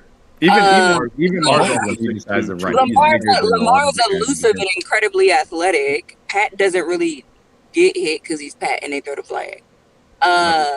Lamar is also a much smaller quarterback compared to Jay. I think it's a 3-inch difference. So did you see the Josh Allen flop yesterday, Ari? Did you see the Josh Allen flop yesterday? I did. You called that a flop? I'm not gonna lie, it was a flop. That shit was funny. Mahomes do that all the time. It was a baby flop. It was a baby flop. But only Mahomes gets the narrative. No, Josh Allen that wasn't even a real flop. He snapped his head back insane. That's what he's talking about. It was Yeah, insane. that's nothing, bro. That's nothing. No, that was something. That was unnecessary. Bro, that's an SGA flop, bro. That's not even unreal, bro. Like Mahomes. That man got touched. He was flopping up and down like Jokic fat ass nigga. Fucking talking about. Look, he because he got up smiling, so like he knew what he was trying to do. He knew what the fuck Bro, he was trying to draw a flag, bro. He was trying to draw a flag, it's like. Hey, but to be fair, I thought he got kneed in the head. I didn't see it until the other replay. I thought he kneed him on accident. No, because that's how he made that shit look. Then he snapped his head back. Yeah, that's the idea. That's So I mean, Z-Farm, were you add anything on the Seahawks and Commanders game? My bad. Jordan Wilson, go ahead. No, I was just gonna say, I think the Jaden thing, he seeks out contact sometimes, which I don't like. And he was taking big hits even in college. Well, he needs to go link up with Lamar and learn how to be more elusive. Yeah. And the Seahawks, their competition obviously will the real deal, show, but I don't know. They're great on both sides of the ball. Exactly. Yeah, They're the most complimentary team in football to me. When I said they were the most complete, when I said they were more complete than the Ravens earlier this season, I know y'all all can speak after he go, right? Like literally, y'all can do that. So look, so props to them, because obviously Goods, you pointed out early in the season, I didn't think they were that good. They're a lot better than I thought they were. So I mean, shout out to Goods. Yeah, shit, yeah. Like, so JSN, he's one of them right now in the league, receiver wise. Mike McDonald, like what he's done defensively, changing the culture of that team. They're just a really, really good football team. And when they start to face better teams later on in the year, then I guess we'll get a better idea of how they. Jordan, why does it take you forever to come around on teams, bro? I'm not gonna lie, that's kind of crazy. What do you mean? What do you mean? We're halfway through the year. The Seahawks might be the best team in the NFC at this point. Them or the Rams. Like halfway through the season. He doesn't trust. Well, to me, I think who you because you doesn't trust who, Jordan? No, for me, no. It's not even a Darnold. It's not a Darnold thing. I don't know if that's where y'all were going, but it's for me, who you play matters. Like, and who you play and how you who you play matters and how you perform on a game-to-game basis. I think that at least with the Seahawks, to me, they're dominating people, or at least, which is what you should be doing when you face inferior competition. But the Commanders, yeah. But I'm saying, bro, but the Commanders aren't good, bro. They've been bad all year. Hold on, right? Because JD was out. Now, granted, they had injuries, but here's the thing. Again, when you have a wounded team, a team that's not good, you're supposed to go out there and dominate them, and that's what they did, and that's what I guess they've been doing as of late. So, I mean, Sweat, but you're acting like he's not like your mate's not stamping them, but like you do have to see them get into a playoff game, see how they look before you could be like they're going to be the best team. No, but because the playoffs is so that's so far away. And I guess for me, I've been listening to him, especially Yap, about the Packers for the whole season, and the Packers have looked bad and/or mid for a large part of the year. Jordan Wilson, that's not coming from me. Yeah, I don't think he was on the Packers thing. That was not me. So Packers been getting pushed by D-Mac in here. D-Mac in here. The Seahawks lost to the Bucks. They still look like a playoff caliber team to me. I want to say one thing real quick. Y'all heard me say this in the last 10 minutes twice. Yeah, I swear I'm not trying to be funny, and I'm not trying to be disrespectful, and I don't think nobody up here ever disrespect me. Well, I got one disrespectful comment today. It is what it is. But when I say, can y'all have the opportunity to speak too? That's only because I care about what y'all say. If when someone is speaking and they can't get all their thoughts out and they get cut off, it's highly unlikely they're going to be able to circle back and spew out everything that they were trying to spew out. Like if you throw an ad lib in there, like how Jordan Wilson was talking, and I say, yeah, fact, shout out to Goods. That's just a little ad lib. But when you jump in and you say 2-3 sentences, like that's cutting the person completely off. I truly care about what you all have to say about football, basketball, baseball, etc. That's why I'd rather somebody get their thoughts out clear, without getting cut off, unless it's an argument and or debate. Then I let it, you know what I'm saying? If you're going back and forth, by all means, go back and forth. But just going forward, sometimes, let's let that person get their full thoughts off and then just chime in after. That's all. Disrespected you today. Somebody said something to me I can't repeat. Yeah. He's saying it's me. The name, who it was don't matter. It could be the nigga that said the word that they said to me too. A troll comment and you took it off. I was like, "Fuck!" He's not even laughing. Nigga want to be all fucking serious. No, I know you didn't mean it the way you mean it. You're actually a really respectful young lady. You have your moments to other people, but you don't get like that to me. So it didn't really bother me. You killed my troll. All right, my bad, gang. My bad. Go ahead, bro. But yeah, that's to everybody, y'all. Please, y'all. I truly care what Jordan Wilson got to say. But Jordan Wilson was my favorite speaker to hear talk about football because no glaze, no donut, whatever y'all want to say. But Jordan Wilson, he's only crazy to me when it comes to the Chiefs line of thinking. But I understand why he think the way he think about the Chiefs in football and just the best teams in football in general. Yeah, after that power ranking shit he pulled, I ain't think this nigga serious no more. After I seen his list of what he argued. I really like hearing all y'all talk, bro. And I feel like sometimes y'all cut each other off too much. That's all. So, unless it's an argument. Fuck, damn, F. Unless it's an argument, by all means, go back and forth. I don't really care. Unless I got to step in and try to regulate it like I tried last week. But someone got their panties in a bunch and dipped. Just being real. Wait, so somebody did what? We had the conversation about. Wait, somebody did what? What happened? Do you want to do this again? Or are you gonna serve Wait, what did I miss? Somebody got their panties in a bunch. He's such a liar, bro. He wants this.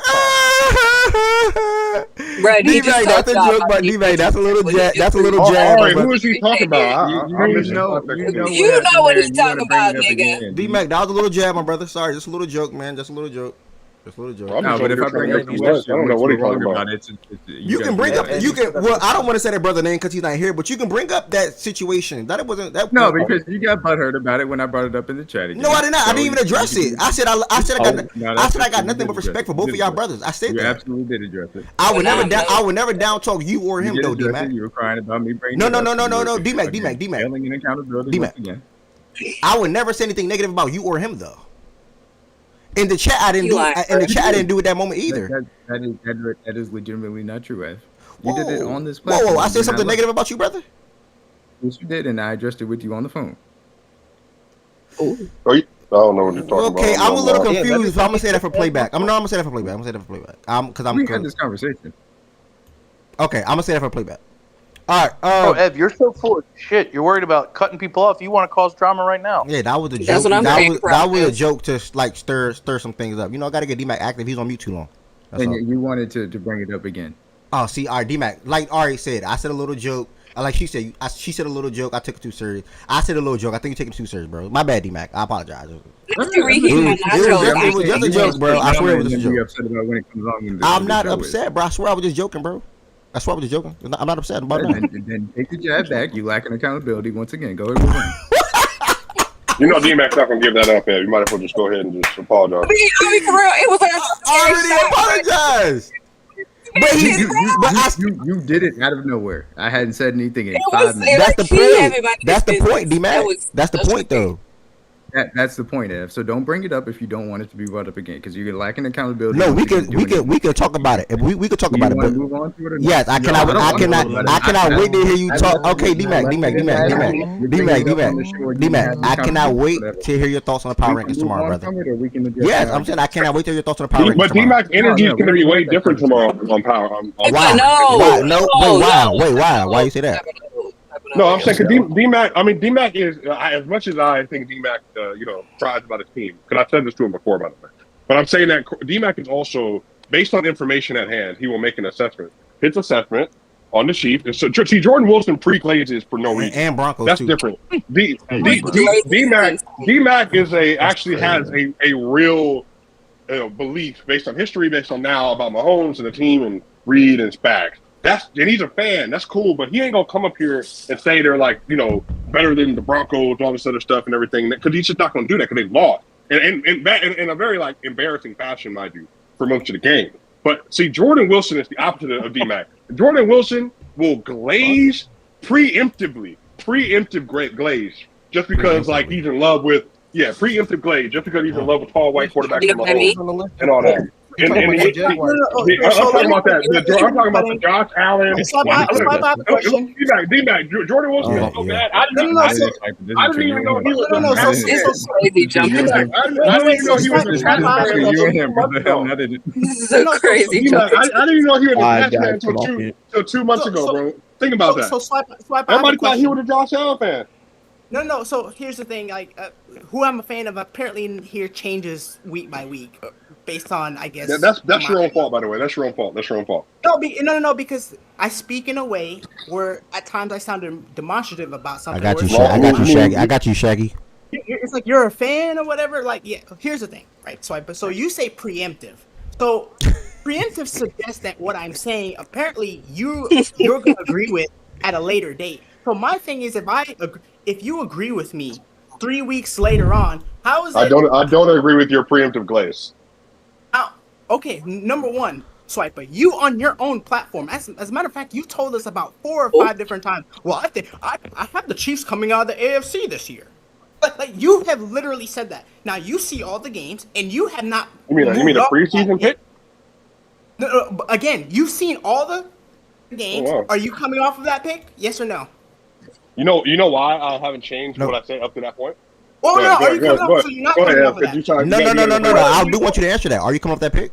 No, not yet. But I will say, based on my own understanding. What are we doing then? No. I don't know, man. I'm talking. You know what? No, you're talking to Jordan Wilson. No, I'm saying like. Yeah. I'm basically saying, what are you saying? Go ahead. Hey, but Ev, you supposed to stay out of it, right? I am out. Go ahead. One person talking at a time. Don't interrupt each other. Yeah, no, I was about to say because I can because it sounds like nothing. Jordan Wilson, my issue with you is that you didn't become a Patriots fan until Drake May got good, and Lone had to call you about that, and so did me. And so did me. When you get beat on a topic, don't change the subject. Let's go back. Okay, you said this preemptive. Bro, you had the Chiefs top 5 prior to the Jaguars game, and then when they lost to the Jaguars, it's a good loss. It's a good loss. They were in control of the game the whole time. So really, they shouldn't be penalized for that at all. Wait. You think again the Chiefs? We about to move in 1 minute. 4 losses, right? So they're losing these games. I'm going to playback. They don't look good. You think we're not moving to playback in 1 minute, but that is coming soon. Okay. I'm saying y'all a little back and forth. Right? So again, you have to date have not moved off of your AFC pick, even though through the 9 games they've played, they're 5-4. So there's something apparent that you. I mean, to be fair, we haven't got to power rankings yet, so I'm probably gonna have an answer for you tomorrow. I haven't. That's why I directly asked. Seattle tomorrow. Okay. At the end of the day, Swiper still has the Chiefs going to the Super Bowl, right? Swiper, that's what you just told me and Jordan Wilson. Prior to this week. Oh, so you did move off of it now. Did what? I'm saying we're gonna get the power rankings, right? Wait, what? Wait. I'm confused. Swiper, just answer this simple question. Nothing to be confused about. Okay, I'm gonna ask you a direct question. I got a nice soliloquy for you. Okay. We haven't even talked about the Broncos. I'm not talking about the power rankings, Swiper. We gonna talk about that tomorrow. Do you think the Chiefs go to the Super Bowl, Swiper? Right now, who's your pick of the Super Bowl? They are not my prohibitive favorite to make it out of the AFC no more. Okay, thank you. Okay, thank you. Jesus All right, Christ. let me act the stage. Anyone in here is giving Jacoby Brissett and the Cardinals to win a chance to win tonight in Dallas? I mean, they got a chance. No, I think Cowboys. Dallas should win. All right, anyone got the Cardinals? D-Mac, any thoughts on this game, brother? The Marvin Harrison Sr. article was very fascinating. I need to read that article actually. Why? What happened? He was. He dragged the Cardinals. Yeah, he said that he didn't recognize what offense the Cardinals were running, basically in defense of Junior. But no, I mean the Cowboys should win this game. But anytime the Cowboys, as it is, theoretically this game could be close in the Cardinals. But D-Mac, we being honest, Jacoby Brissett been cooking, period, and he cooked versus both defense too. So this could be like a 38, 35 game. The offense has looked better in a lot of respects with him than Kyler. So. Wait, what did somebody say? Somebody that disagree with that? What'd you say? To me, I don't think that's how you would even have a chance or to beat the Cowboys. If Arizona's running game was way better, then I would think that they would have a chance to beat Dallas. But I'm not really trusting Jacoby Brissett to go out there and get in a shootout and beat them. I mean, but he was lighting up like a couple teams this year and better defenses too. I'm not saying he will, obviously, but I think the Cowboys, their defense is really sus. I mean, surely, D-Mac can tell you if Bo Nix can 44 on him. I'm sure Jacoby can do what, 45, 46, something like that. I just think you're not going to win. I just think it's harder to win a finesse game against Dallas. I think if you're going to beat Dallas, you got to punk them, and I just don't know if Arizona on both sides of the line can punk the Cowboys like that. Good thinking. I like that comment. Yeah, I think the better team wins today. I think it's going to be a competitive game, like Swiper said, 38-35. That's a lot of points, though. I don't know if I'm going to go that high with the points.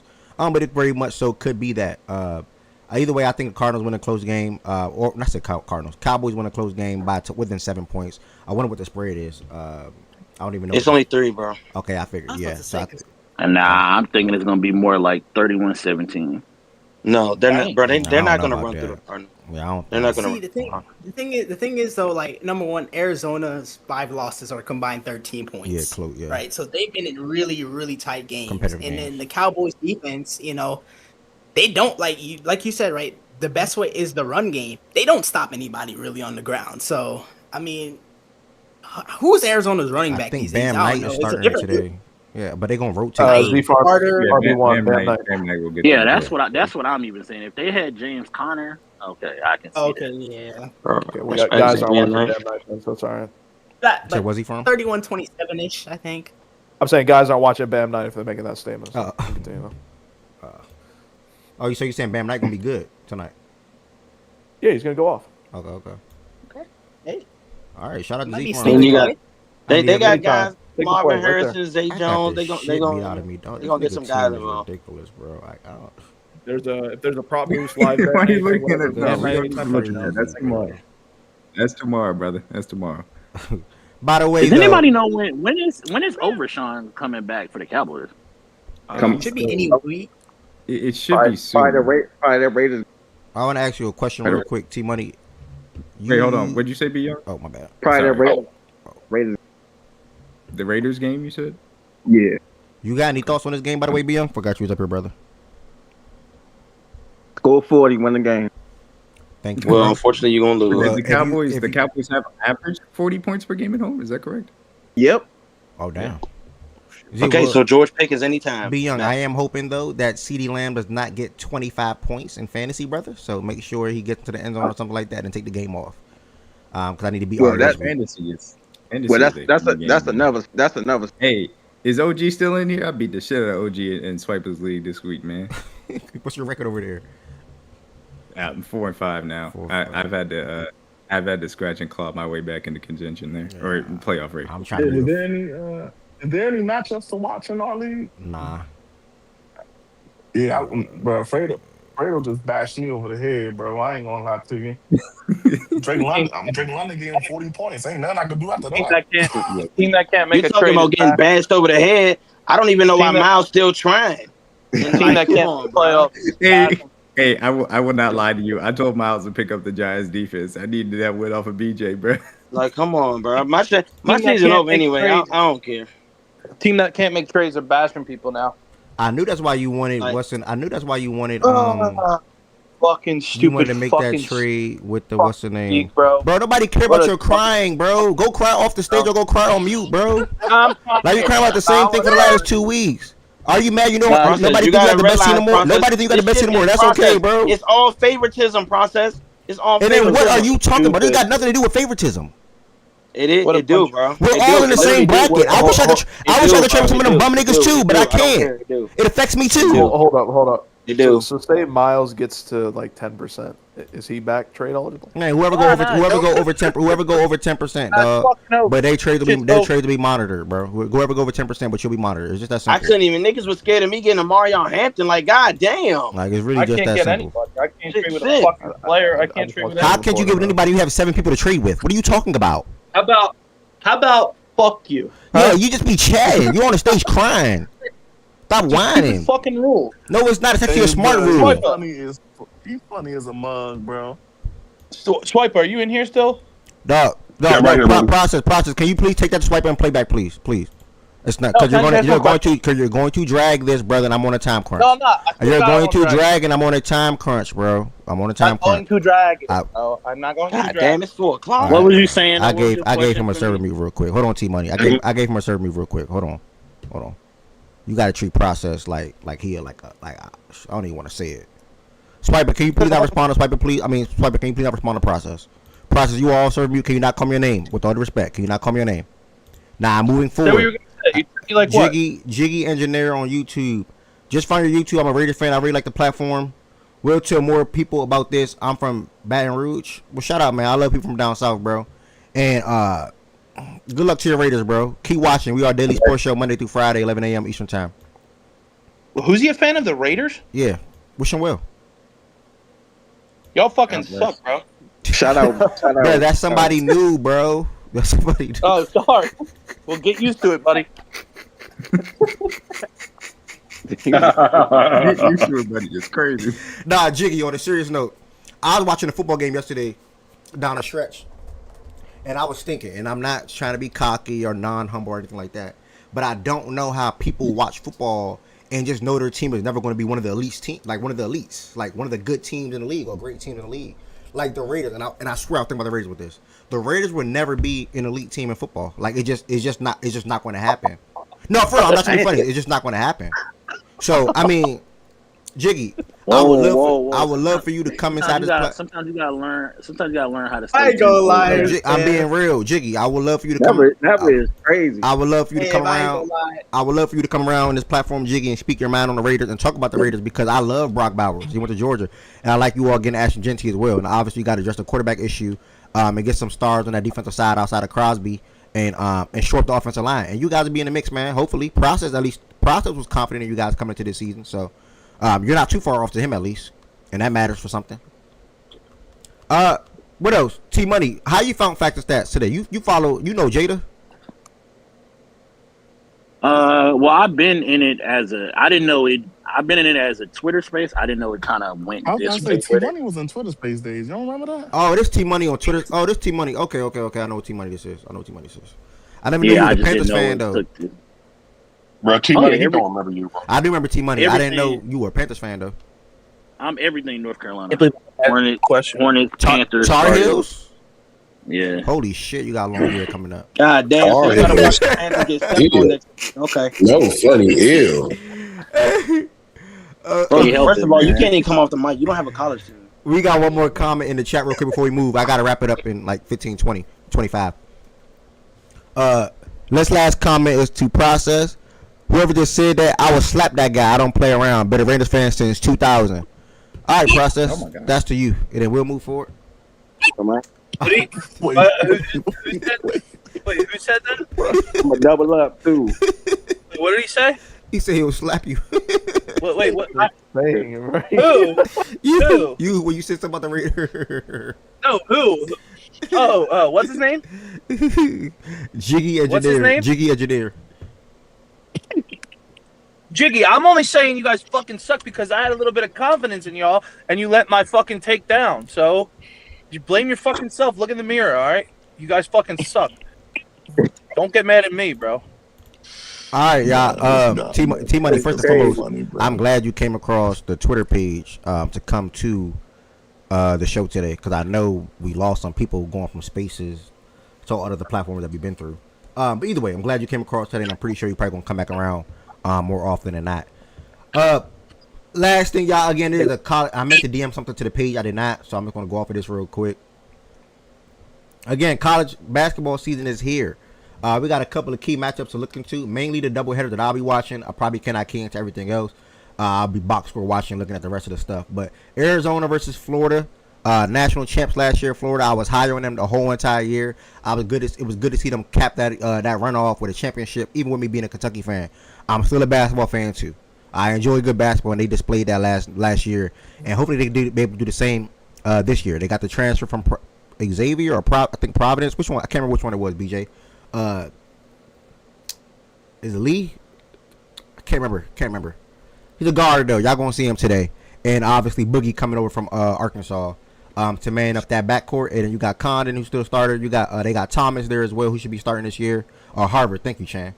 And I can't remember their fifth starter, guys, having a brain fart as well. But Florida's going to be a really competitive team. I don't know much about Arizona this year. They got that guy from Gilbert, Arizona, who I almost actually went to go see last season. But he was like, his school was like an hour away from me. I said, F it. I didn't go to the game. But I'll see him today. That's at 7 o'clock on TNT. Make sure y'all watch this game. And also watch the doubleheader where a lot of people are going to be talking about this guy. Every single game, AJ DeBanza and BYU play Villanova today at 9:30 Eastern time. So these are two key matchups to watch today. If you keep up with college basketball, Well, you said AJ playing Villanova? Yeah. Yep, Kevin Willer debut. Caden versus the Villanova, right? I'm not gonna lie. No funny. It's no great basketball games on tonight. It ain't no good NFL on. Please turn AJ DeBanza on your television. Turn AJ DeBanza on your television. It's like on in Discord, brother. I actually gotta leave to work. Oh man. Yeah, I gotta leave to work in like 30. So yeah, that's a little. I'm gonna take them little. Hello, Chan or Z Farm? Can one of y'all? Oh yes, sir. Chan said he's gonna do it. Shout out to King. Shout out to Chan. Third string quarterbacks matter, baby. Third string quarterbacks matter. Z Farm, you can take the day off. Z Farm. Yes, I am putting up the Discord for that game now. I'll be in Discord with y'all. Make sure y'all put up. Hey, Byron, if you in here, if you a real hoop head and you a real hoop junkie like you claim to be, which I do think you are, Byron, you gotta get locked in this year, buddy. Bro, he hates college basketball. I want you to know, Byron. Listen. Byron, I only want you to circle 3 teams. I don't want you to pay attention to nobody else. BYU, Kansas, Duke. Circle them 3. Don't pay attention to nobody. Don't do none of that. Just look at those three teams. Hey, no cap. That last Hey, thing he said is some shit. Hey, Byron, I say that because these three players, like, I don't want the draft to be coming around next year and they get drafted. And you be like, yeah, I know y'all been saying X, Y, and Z about these players, but no, Byron, they are as good as advertised. Like, this is no jazz. These are three franchise-changing players. No, Byron, listen. Three of them. Byron, you know, Byron, all three of them niggas pros. All three franchise-changing players. Y'all don't learn y'all lesson with them dookies, man. No, Boozer's going to be Nigga just cool in Stop college, it. bro. Stop it. Bro. Nigga just cool in college, bro. Facts, TJ, facts. Heard that about Conklin, but guess what? Went to the league, pro. Thank you. But yeah, it's he on the Hornets, and I'd rather have a lot of other people. Pull up to the Discord tonight, y'all, and obviously there's other top players to look out for. And actually, Ted sent something. Let me see if I can find that tweet real quick. Byron said he with it this year. Say less. Ted sent something, and these are a couple of guys in here that I gotta peep, cause I don't know that dude at St. John's. Hold on. Buckle up. They're gonna be a mob too. Elite 8, Final 4. Book it. All right, best You of the heard it best. first. Andy, rank the 10 best players in America as we begin the 2025-2026 season. Yaxel just transferred to Michigan this offseason. Braden Smith is still at Purdue. JT Toppin is still at Texas Tech. AJ, who I was just speaking on, I don't know who this dude is right here. I got to look out for him. Darren Peterson coming in at 6, freshman. PJ transferred from Memphis to Kansas State. Donovan Dent transferred from... Dog. Where did he transfer from to UCLA? Where he from? I know, bro.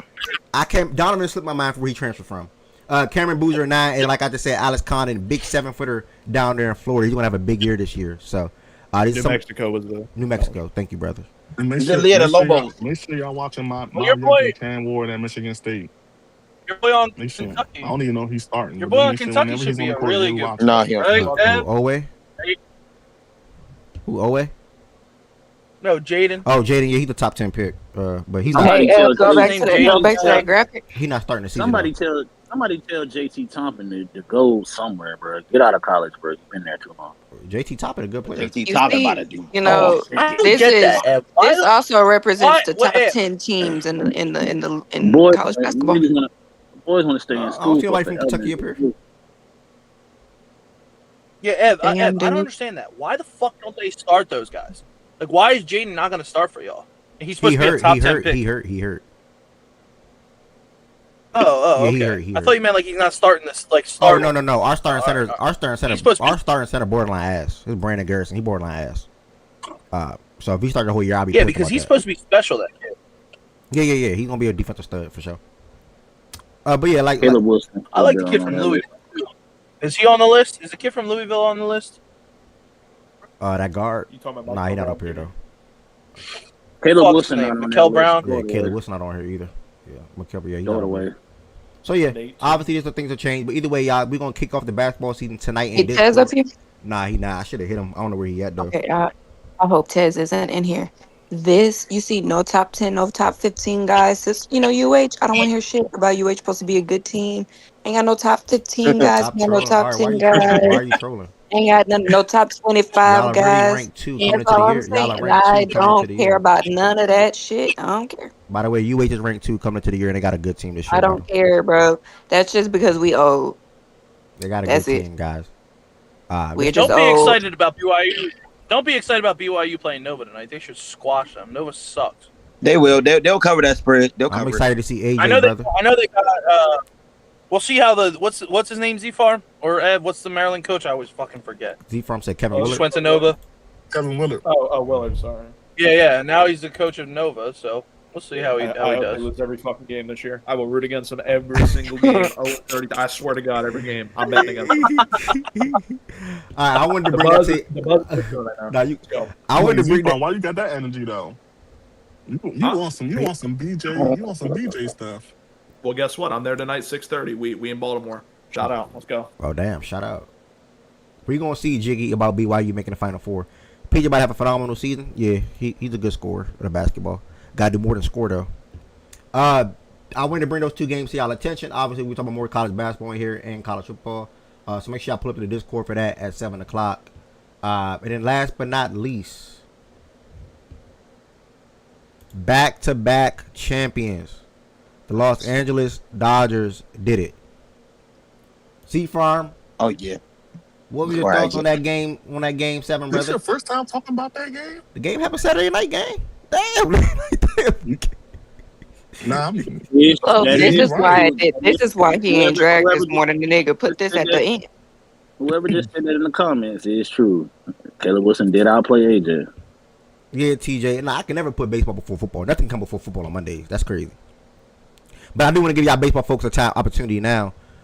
Z-Farm, Ari, D-Mac, whoever else, Process, whoever else want to make chime in on this game. What were y'all thoughts on that game 7, man? And how y'all feel about the Dodgers going back to back? What a game! Just an I'm awesome game. about to talk about the series. I'm talking about the game. Yeah, the entire series. I mean, my bad. That is one of the best series of the modern era, no doubt about it. I mean, the game specifically, honestly, the entire series, but like so many great defensive plays, and shout out to the Blue Jays, man. They did everything to try and win that damn game, and it was just so fun to watch. I obviously like the highest catch in center field to save the game. Rojas makes the good play at second, but obviously the top of the ninth to hit that home run was incredible for him to come through in that way. It was so fun to watch that. Yeah, that's a crazy stat. The Dodgers got outscored, but a lot of timely hitting, a lot of really good pitching. Obviously, Yamamoto cannot be overstated how insane it is to start a game one day and then come back the very next day and pitch 2 2/3 innings and close it out. Well deserved his MVP, obviously, for his earlier performance as well for that win. D-Mac, mind you, in the double, the 2 games in one day, the 18 innings, he offered to pitch again. Yeah, he volunteered to pitch when they were running out of pitches. The pitch, bro. Yeah, it's just insane. But that is kind of what the story of his career for the Dodgers has been, just willing to do whatever it takes to help them out, and he certainly did step up. The first pitcher since Mad Bum to win 3 games in a series, the first pitcher in World Series history to win 3 games in a series on the road specifically. So an awesome effort, well-deserved MVP. You had guys step up clutch. Obviously, Will Smith hit the go-ahead home run. They got enough from Ohtani, who didn't have a great series, but still got enough from him. Mookie made some really key plays, and obviously had the double play to end it.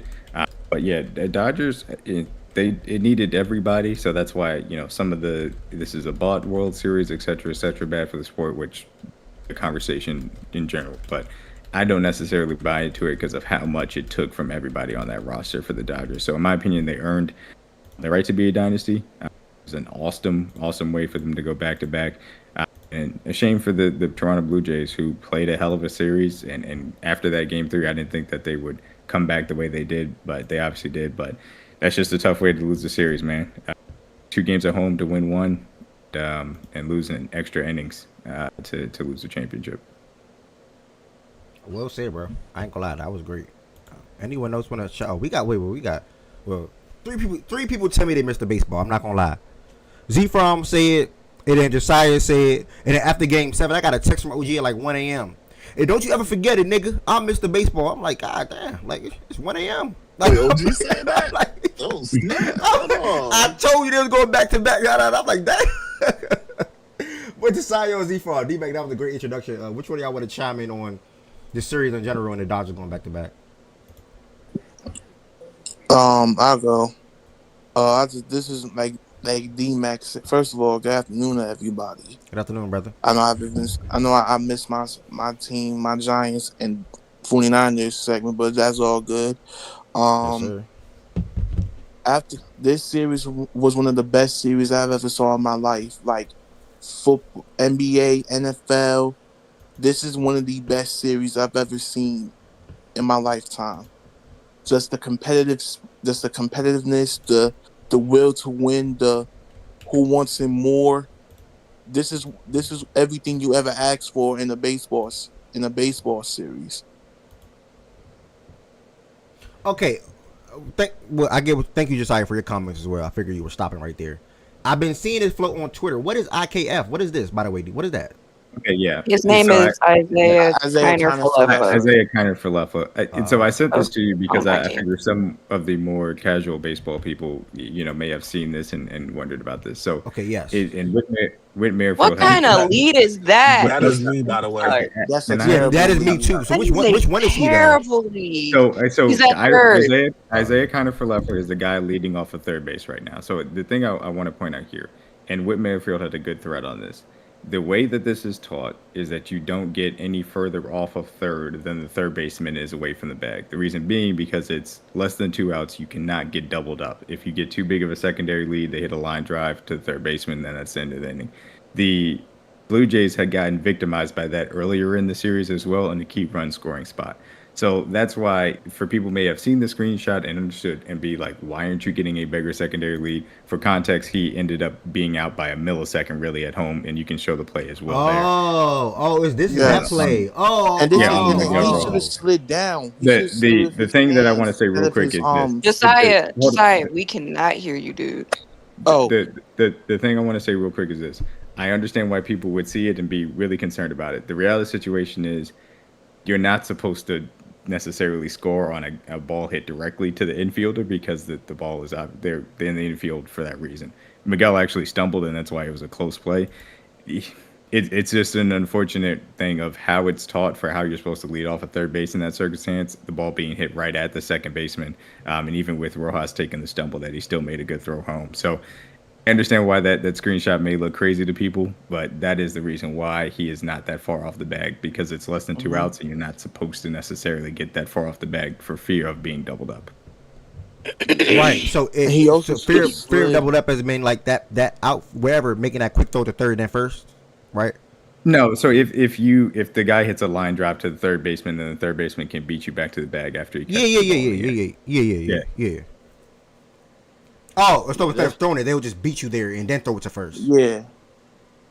Right, D-Mac? No. If the batter hits it in the air, catch the ball, and then it's if the batter hits it in the air on a line drive to the third baseman, and then can go behind you and get to the bag before you can get back to the base if you take too big of a lead off of third base there. That's what I'm saying. So you can't double up because saying throw. I just wanted to be. Oh yeah, my bad. You say instead of throwing, he can just run there and beat him, and then still throw it to first after that.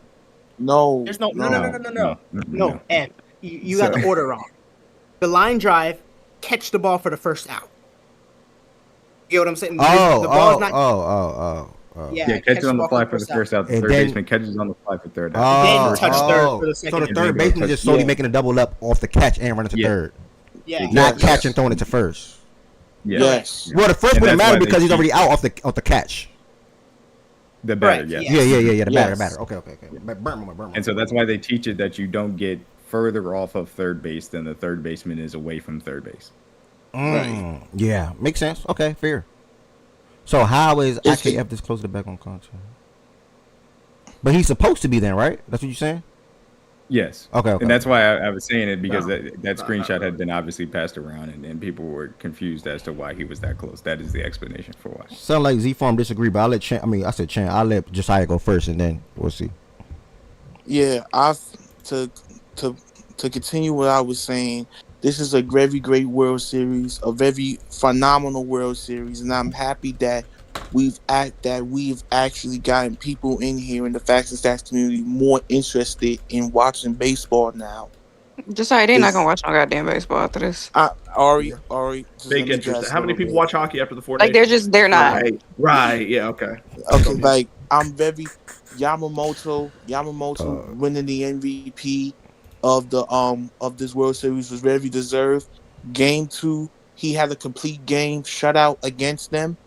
Game 6 and game 6, he went 6 innings, and then game 7, he gets the win after pitching 2 2/3. Just simply dominated the Blue Jays this series. For the Dodgers, they've become the first team since the 1998 to 2000 New York Yankees to win back-to-back champions. The Dodgers becomes the ninth team in baseball history to to win a Game 7 of the World Series on the road. And the Dodgers, and stats. And the Dodgers in the last 15 years, since 2000, in the last 15 years, they became the 5th team to win a Game 7 on the road. The last team to win a Game 7 on the road was the 2019 Washington Nationals, as they beat Ori's Houston Nationals in 7 games. Okay. And how many games we beat y'all? That series, or you just talking? Sorry, that World Series is painful. I'm yeah, but like for the Dodgers, absolutely an incredible season, an incredible run, and now they have a lot of free agents after this, but I think they're going to retain most of them. And for Toronto, from going from the worst team in the American League East to the first to winning the division, beating my Yankees, beating the Mariners, and having was 2 outs away from a potential World Series ring. It's just unfortunate how it happened, but great season on their part. A great season, a great season, and now their off season is going to determine a lot of. I have to see their off season because the MLB's off season begins, everybody, on November 6th. So I have to really see how the Toronto Blue Jays are going to keep. Are they going to re-sign Bo Bichette? Are they going to re-sign Chris Bassett? Are they going to get more depth in the bullpen? Are they going to get us another solidified starting pitching? There's a lot of questions that Toronto has to. There's a lot of holes that Toronto has to fill within this offseason. But I'm very excited for the offseason. Very excited to see what these two teams will do in the offseason. But overall, just a phenomenal World Series, a phenomenal season in general for the MLB, and a phenomenal postseason. All right. Just very phenomenal. Congratulations to the LA Dodgers once again, going back to back. And let's see if they can actually do what we did in the late 90s, 2000, actually three-peat next year. Damn. The Yankees three-peated? My goodness. The Yankees three-peated from 1998 to 2000. We could have four-peated in 2001, but we lost in Game 7 of the World Series on a walk-off single. They went to by the World Luis Series Gonzalez. 4 straight times? Yes, from 1998. No, y'all didn't. The Yankees did. I said they. The Yankees, yes. Okay. From 1998 to 2001. Okay. Just like, come on. Just like you be up here calling people motherfuckers and all that shit. You talking about some okay, bro. Tough that. No, that's impressive. I never knew that though. 4 straight World Series, and they almost won Game 7 as well. They almost won Game 7. They could have honestly won 4 straight World Series. And nobody never 4-peated in any sport, right? Nobody's ever 4-peated in any sport. Any sport. The hockey has had a 4-peat before. Hockey's had a 4-peat in hockey. Yeah, hockey did have a 4-peat. I forgot which team it was. I think it was the Islanders, maybe. And technically, didn't basketball? I am looking at it. Didn't they use did the Canadians and the Islanders and the Comets? Yeah, and the Yankees also did way back 49 through 53. I think was I think it was a 5-peat. Imagine when baseball was in the 40s and 50s. What the? And y'all don't watch F1, but I was about to say Lewis, but Lewis. How many did Cheryl Swoops and them win? Yeah, they 4-peated. They 4-peated. They 4-peated. The comments 4-peated. It was about to say nobody 4-peated the whole time. And those people he was about to delays like crazy. No, I said has anybody done it? That's all I said. I didn't say never. I think UConn women's 4-peated. So the last time it's happened in the major 4 is the Islanders in 80 to 83. So, well, yeah, UConn. Wait, the Canadians didn't 4-peat? Never did. No. UConn would have had 2. The Islanders is hockey. That's big. Yeah, Islanders hockey. Wait, Mhm. I'm seeing somewhere that the Oilers did too, from 84 to 88. Or no? That's Campbell in them that's times? See, from you want to add some words? I'm just looking it I up. just It's a knew it was little. It could Islanders. be Yeah, false. I'm just looking it up. yeah, I just knew Didn't it was Islanders. Yeah, I've been kind of sitting there for a minute. UConn would have had to because Well, then All we right, win I'm there gonna put is that up. UConn did. well, Ev. Technically, to be fair, the Bills did four-peat. They just didn't win any of the games. They lost. They did four-peat AFC. That is Good What's one. up, Z Frost? So I can get over the Hey, playback for the what's it jokes, called? man. They four-seeded AFC championships, man. They four-seeded AFC championship. Yeah, I didn't think I don't think the better team won this series. I thought Toronto played spectacular. I thought they played well enough. Dodgers just falling in, man. I mean, the talent. I mean, Otani, Yamamoto, the Japanese guys, man.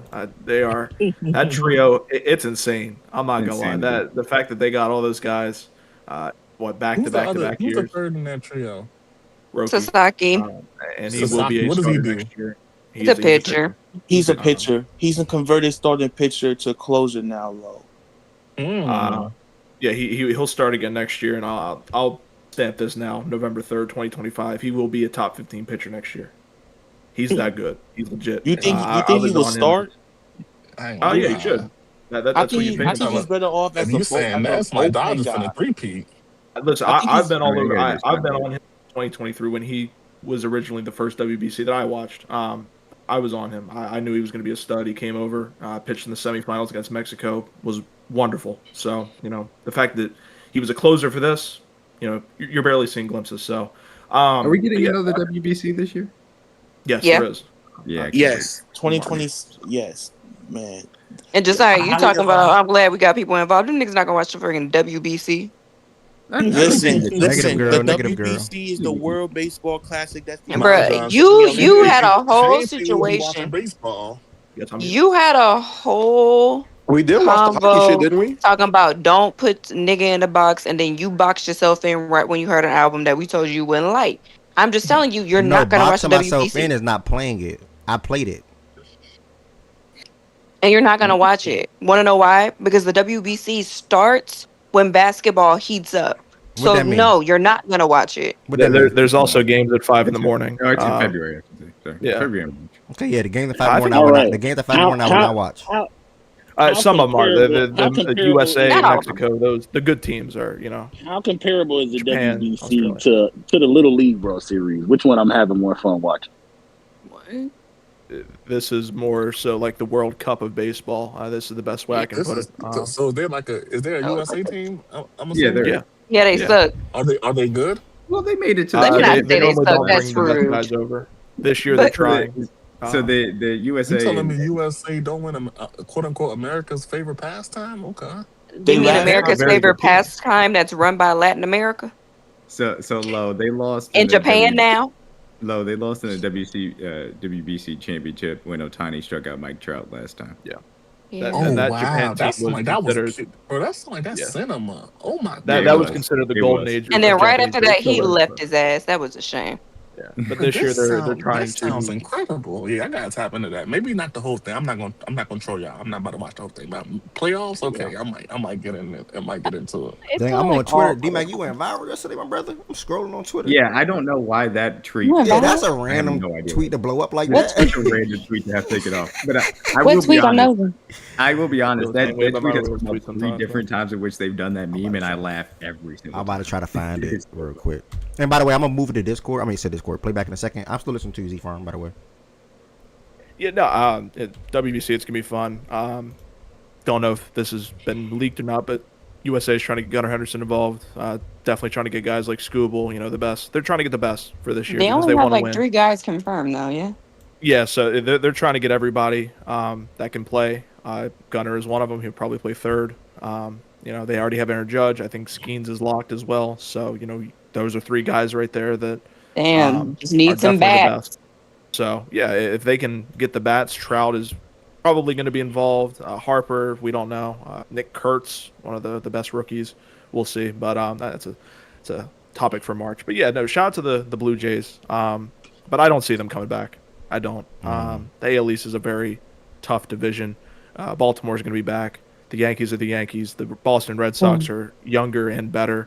And Tampa's a team that is very sneaky to me. I think is going to be a team that is going to win some games that they should next year. They have one of the best young rookies in the world in Junior Caminero. So for Toronto to come back, not only the World Series, but to make the playoffs, it's going to be a very tough road for them. Actually, just got a notification. Shane Bieber has opted out of his contract. So one of the top 5 pitchers probably on the market is now available, and he was on the Blue Jays. So,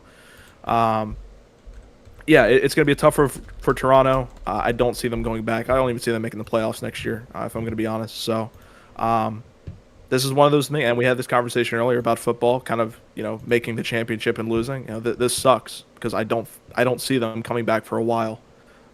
So they had a good run, but I just don't see it happening. But shout out to the Dodgers, man.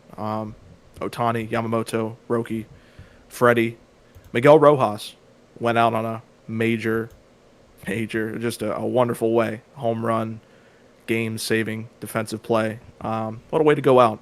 Underrated guy on that team.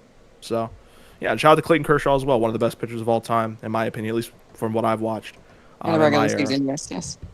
Shout out to him. He retired on a high note as well. So, Dodgers are going to have some minor holes to fix. They have the money, obviously, so and they're going to have more money to spend now. So it's going to be fun. Free agency starts really tomorrow because opt-outs are today, and full landscape is going to be tomorrow. So free agency is already in swing, and we'll see what teams do. But Dodgers are already, I think, plus 250. I think the next team's the Yankees at plus 700. So yeah, Dodgers are looking to three-peat. We'll see who takes it.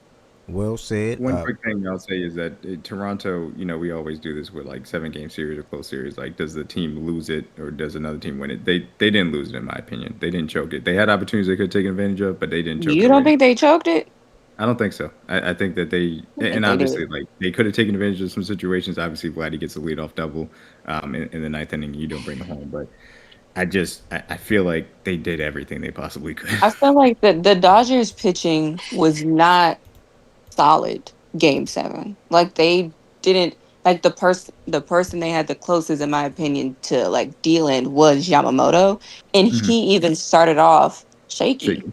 Yeah. Like, there were opportunities, in my opinion, with all of the Dodgers pitchers. I mean, they got to Shohei pretty immediately, but they, with all of Glass now, the nigga that hit friggin' was it Paez or not Paez? Hit Jimenez in the wrist. Or Borowski, however you say his last name. Yeah, his last name is crazy. Snell, like, they were able to get to every single one of the Dodgers pitchers, and they just couldn't capitalize. And so for me, they lost it 2 reasons. Because they should have won game. They had a chance to win game 6 and they didn't. They had it. It was there to at least tie game 6 and put that into extras. Again, it's like you watched game 6 happen all over again in game 7 in the bottom of the 9th. They lost it. That's a hard way to lose, though. Again, if you were in playback when the game was happening or after the game had finished, they need to fire their manager. And it's going to be hard to fire a manager after you kind of like do the unexpected. Like, it's really hard to fire a manager after that because you feel like, oh, wait, well, you got us here. Yeah, but he's also a large part of the reason why you didn't win. Oh, yeah. Because his management of their bullpen was hold on, please. Fucking horrid. Huh? Nah, I was telling Josiah, hold on. But you go whenever you're done. No, it was bad, and I was not a fan of it at all. Like, it is the way that you saw pretty much the Dodgers' entire starting lineup in Game 7. These were people that had already pitched. Blake Snell pitched the day before. Tyler Glasnow pitched 2 days before and then pitched in that game. Like, you saw the Dodgers do what you want what you want your manager to do, which is say, fuck it, it's Game 7 of the World Series. There's no other game after this. The entire bullpen is open. Everybody. All pitchers available. And we're going to put out our best pitchers every single time. And they didn't leave them out there too long. Most of them pitched an inning and a half. But Dave Roberts burned through his bullpen on purpose because he wanted to make sure that they had the best shot because they knew Toronto was getting on base. And they knew Toronto was able to make contact. And they just said, we're going to put you out here. And as long as you can go, you can go. We're going to let you just do what you got to do. We're going to save Yamamoto. And he'll be our closer. And if we need to take it into extras, we'll take it into extras. And Schneider he didn't do that. He made some very questionable pitching calls after Scherzer. And who actually had a really good. He'll be our closer. And if we need to take it into extras, we'll take it. He had a pretty solid outing. Went, I want to say 5 innings, 5-1 or 4-1. I can't remember. He had a pretty good outing, and he set them up really, really well. And just to see it all kind of go to shit pretty immediately is an issue.